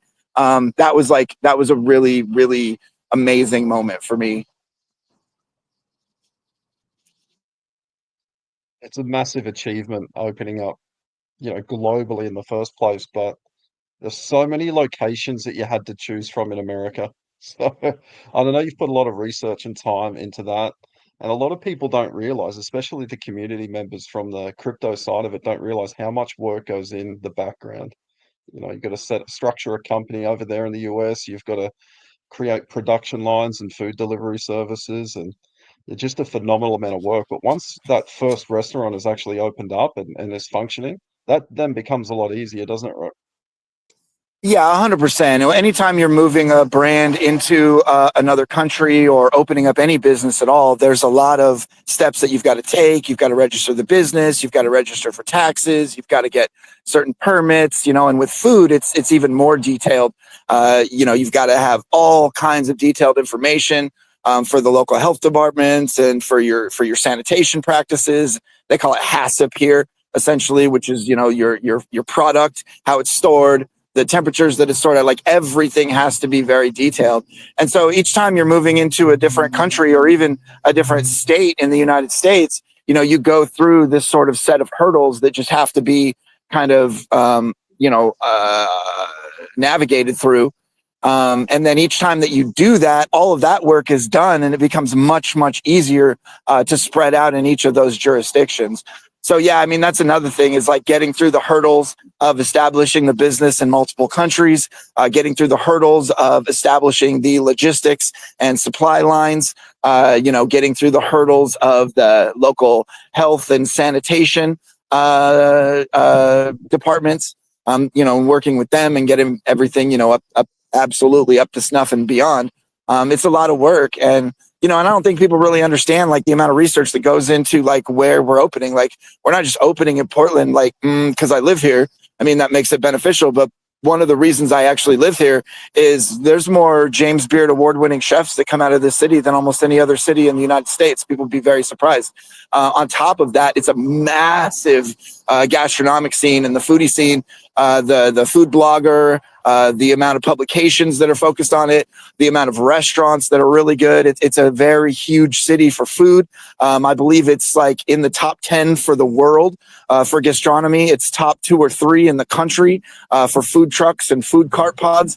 And it's just an absolutely ideal place to be. And where we're going to be located is right in the thick and the heart of it all. So yeah, it's just, I don't think there could be really a better location for us starting out than the one that we found. And like I said, the way that it's set up for efficiency just makes me tingle. It's awesome. And it's great to see that the whole ghost kitchen models themselves are evolving.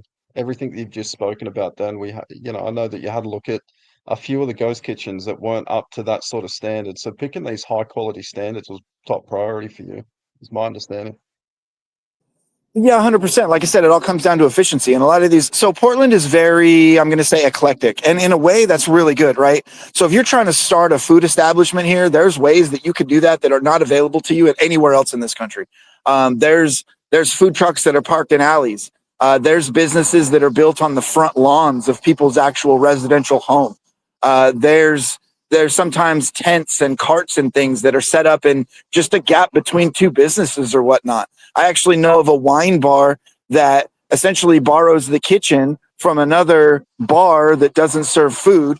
And so they rent the kitchen out, but they don't even have any like floor space of their own. What they did is they put up sort of tents to block the rain and tables out in this communal area. So you literally you don't even know it's there. You're walking down the street and there's a little, what looks like an alley. You go down the little alleyway and it opens up into this little sitting area, like a communal courtyard. And that's literally the restaurant. There's a little hostess stand right there. They take your order and then they do the food and the wine bar service out of the little kitchen that they rent out of the bar. They don't even have a restaurant, but they run a wine bar. They run an actual restaurant out of this essentially seating area. And so that creates opportunity and availability here that you will not find anywhere else in this country. You can find it sometimes in other countries because of the food service business being the main way for people to become entrepreneurs and business owners in other countries, but we don't have that so much here. And so to see that, it's awesome. But then on the other side, when you've got the alternative side of that, I guess the double edge to that sword is then you've got places that are like essentially residential kitchens, like a kitchen, like you'd find a little galley kitchen in your apartment, and people have converted that to the standards of a commercial kitchen. And like, that's fine if that's what you need to do to get started, right? But if you're running a high quality brand, if you're running a high quality establishment, and especially if you're running a multi-country operation, you need to have a certain level of standards. And operating out of what used to be essentially a residential kitchen isn't going to provide you anywhere near the same sort of efficiency and operational efficiency as you can find out of some of these other kitchens that we're sourcing. So, I mean, it's great for a chef opening a restaurant that you can do that here. Awesome, and I commend them. But it wasn't the route that we were comfortable pursuing because our levels of quality and standards are very, very high.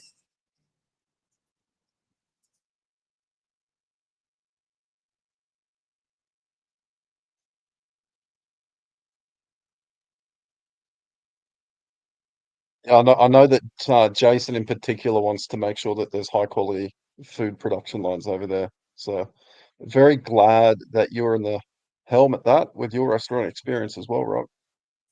Well, that's everything, right?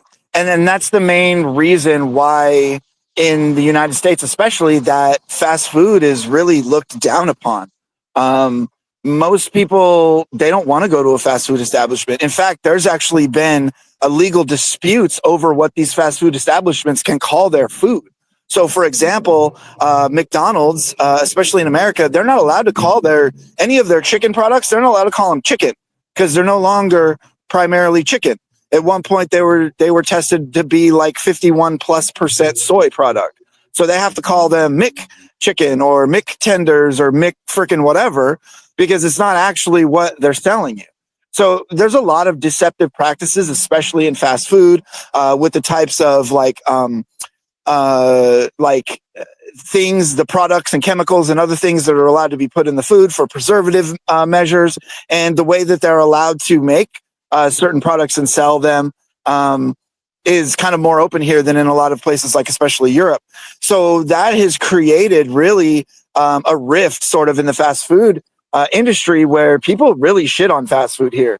And especially here, it's really important to set yourself apart from that, because when you're in the food service industry, people look at you as certain like classifications, right? They're going to look at you as you're a fast food restaurant, or they might look at you like as a Chick-fil-A or Chipotle, where you're more of a fast casual, because they understand that there's probably a little bit, or at least used to be, a little bit higher quality level there than you would find at your Wendy's, McDonald's, or Burger King. So it's very important for us right out of the gate to establish ourselves as something absolutely and completely different from the normal food model that you'd find at a fast food restaurant, especially in the United States, because of our standards and because of our quality. And yet you're still going to find a similar price point to that food that you were eating already. And that's what is most important for our strategic market penetration strategy in the United States. 100%. So, Chuck, now that you know that the first ghost kitchen in America is going to be at Portland, are you going to be attending that? Oh, Opening of day? course. I just need a date and get flights, hotels, ready to go. Exciting times. Let's Look, do it. guys, this live stream's been going for just over 2 hours. Ben, would you like to do a nice little bullish roundup for us? Yeah, I was just about to say something too. Like I said, man, it's my pop's birthday, man. I gotta go spend, family first, man. You gotta put the family, you know what I mean? We getting old out here, baby. No. Yeah, family first, but after we Sheba Wings, you know what I mean? Right. Shit, Sheba Wings is the family, you heard? No, but all jokes aside, man, we having a good time. This was beautiful, man, for everybody that didn't know about the project to come and get an inside look of how it actually looked. Y'all saw the video. I'm sure y'all could play it back and listen. You hear what's going on behind the scenes. You hear what's going on with the community. You hear what's going on with the business. You're just hearing everything, you know what I mean? So sit back, take a moment. When you got some spare time, if you want to run this back, just run it back and sit there and ask yourself, is this an opportunity for me to win? And if that answer is yes, then take that chance, take that leap of faith, and take that risk, man. Because it's a lot of things going on in the world right now. And this is one of them things in the world that can change your life, man. It's an investment. I'm going to keep on saying it over and over again. This is not a gamble. This is not one of those where you put your money into it. You looking at the chart every day, every 5 seconds, because you're investing in a business. The key word is business. You're a business owner now. When you're buying Sheba Wing, you're investing in a business, which make you a part of a company and part of a business. It's different, and it's going to hit different. And everybody, don't invest what you're not willing to lose. Invest your money wisely. Be safe and careful out here in this space, because it's a lot of scumbags. It's a lot of people manipulating charts. It's a lot of people doing bundles. Y'all know the game, how it is out here, man. We all feel the damage. Some win, some get lucky, some lose it all. That's because you're gambling and your risk tolerance are different than others, man. So I just want y'all to know what being built over here, it got me excited.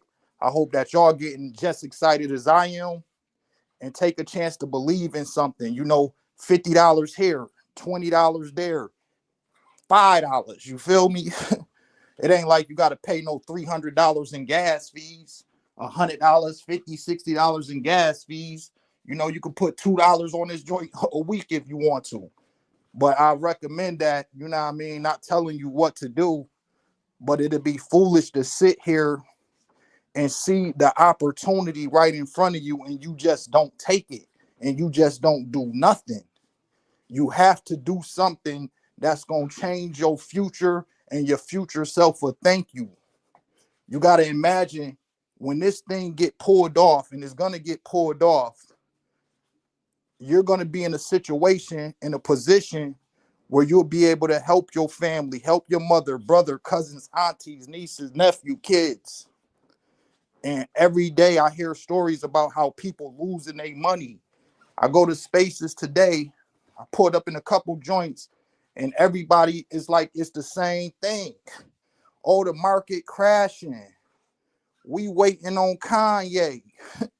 You know what I mean? What if Kanye changes his mind and be like, I don't want to do nothing, not saying nothing about Ye or anything.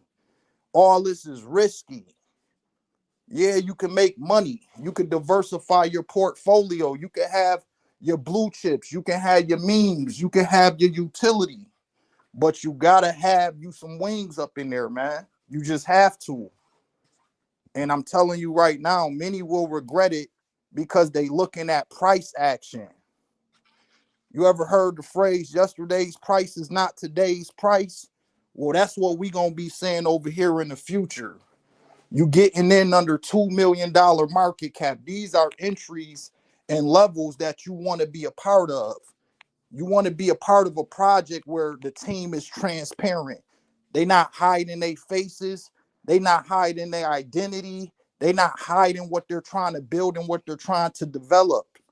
How many times you be in projects and you don't even know who the dev is? Next thing you know, it's a CTO. And you like, y'all scrambling to fight back. This is big business. and think about that 5% buybacks. You know what I mean? Those 5% buybacks is going to be huge in the future as they continue to move on to the United States, wherever they decide they want to put the business. The business is going to grow, it's going to expand, and it's going to get bigger. The community is going to get bigger. And it's just like anything. When you buy 2 years ago, a year ago, 6 months ago, and you look back and you be like, I was right there at that moment. It's 2025. All the big dogs and all this money and all this rules and regulations that they bringing into the crypto space is going to get harder and harder for the average Joe. This might be our last opportunity to make a good run for us little people, you know what I mean? So take the time, man, and just make a small investment, man. I'm not telling you to buy it. I'm just telling you I am basically telling you make an investment because I believe, you know what I mean? And maybe my belief is a little too strong for others to comprehend this shit right here. This is really big business. And it goes back to, you could have bought Apple. You could have bought Amazon. Shit, you could have bought Bitcoin. You heard my man just say he could have bought Bitcoin at $100. But nobody believed at that time that Bitcoin would even hit 100,000. Nobody believed that Bitcoin would hit $500. Ethereum, all of these projects that's out here that went to hundreds of millions. No one believed until it happens. But then by the time it happens, it's too late. You get in early, you put your bag to the side, you accumulate as much as you can with your own money that you working with. Don't worry about what nobody working with. Just worry about what you working with. Know what's in your pockets. Don't go out here and be like, oh, I got an ape right now. You ain't got to do that. That's how you lose your money because shit go left. You selling for a loss and then you buying back higher because of this thing called FOMO. Eventually, FOMO's going to hit. And when it hit, you want to be like, yo, I don't got to worry. I ain't got to chase. You buy the fear. You hold during the good times. You hold during the bad times. And you know that you made an investment, people. And that's all I want to say, man. I want to see everybody win. I'm tired of seeing people losing. I'm tired of seeing people getting cheated and abused by the system because you following people. They calling out these projects when they the ones making all the money and you going to be holding the bag anyway. And then next thing you know, your bag is dust.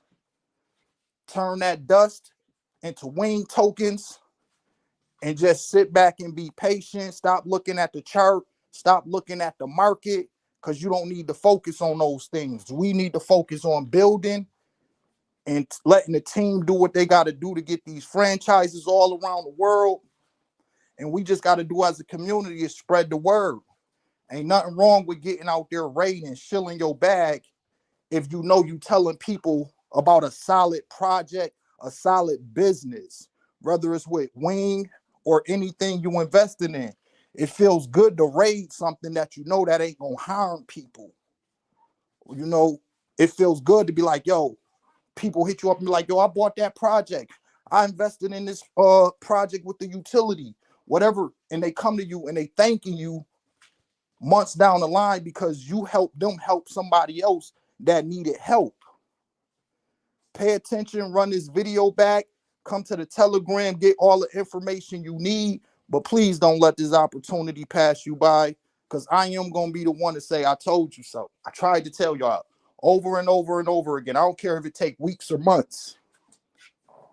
That's the passion that I have believing in investing in a business, especially a business that's involved with crypto.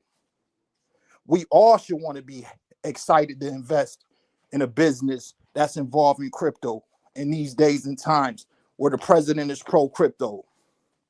This ain't just your average utility. You can actually touch the food, eat the food, and it's going to be big. And when it comes to the United States, trust me, people like to eat over here, man. So keep on grinding, Health is wealth. God is good, and it's always power to the people. And I'm going to keep on screaming, community is the best utility at all times. Just pull up to the TG, man. We welcome everybody. And I welcome everybody to tell everybody they know, like, yo, you can actually invest in the crypto business. Don't wait too long, man. Opportunity is here. Take advantage. And all I got to say is God bless. Hope everybody have a blessed night. Stay safe out there in the crypto world and stay safe out there in real life. You heard? Word. For sure. All right. And I think with that, we'll wrap it up. Unless anyone else, Jamie, you got any closing marks? Are we good? Oh man, I think I can't beat that. I love it very much. Thanks, Never everybody. can be at the end, can we? All right. Well, let's wrap it up. This was an awesome spaces, and loving the StreamYard, and it's just going to get better from here. All right, guys. Peace, Later. y'all.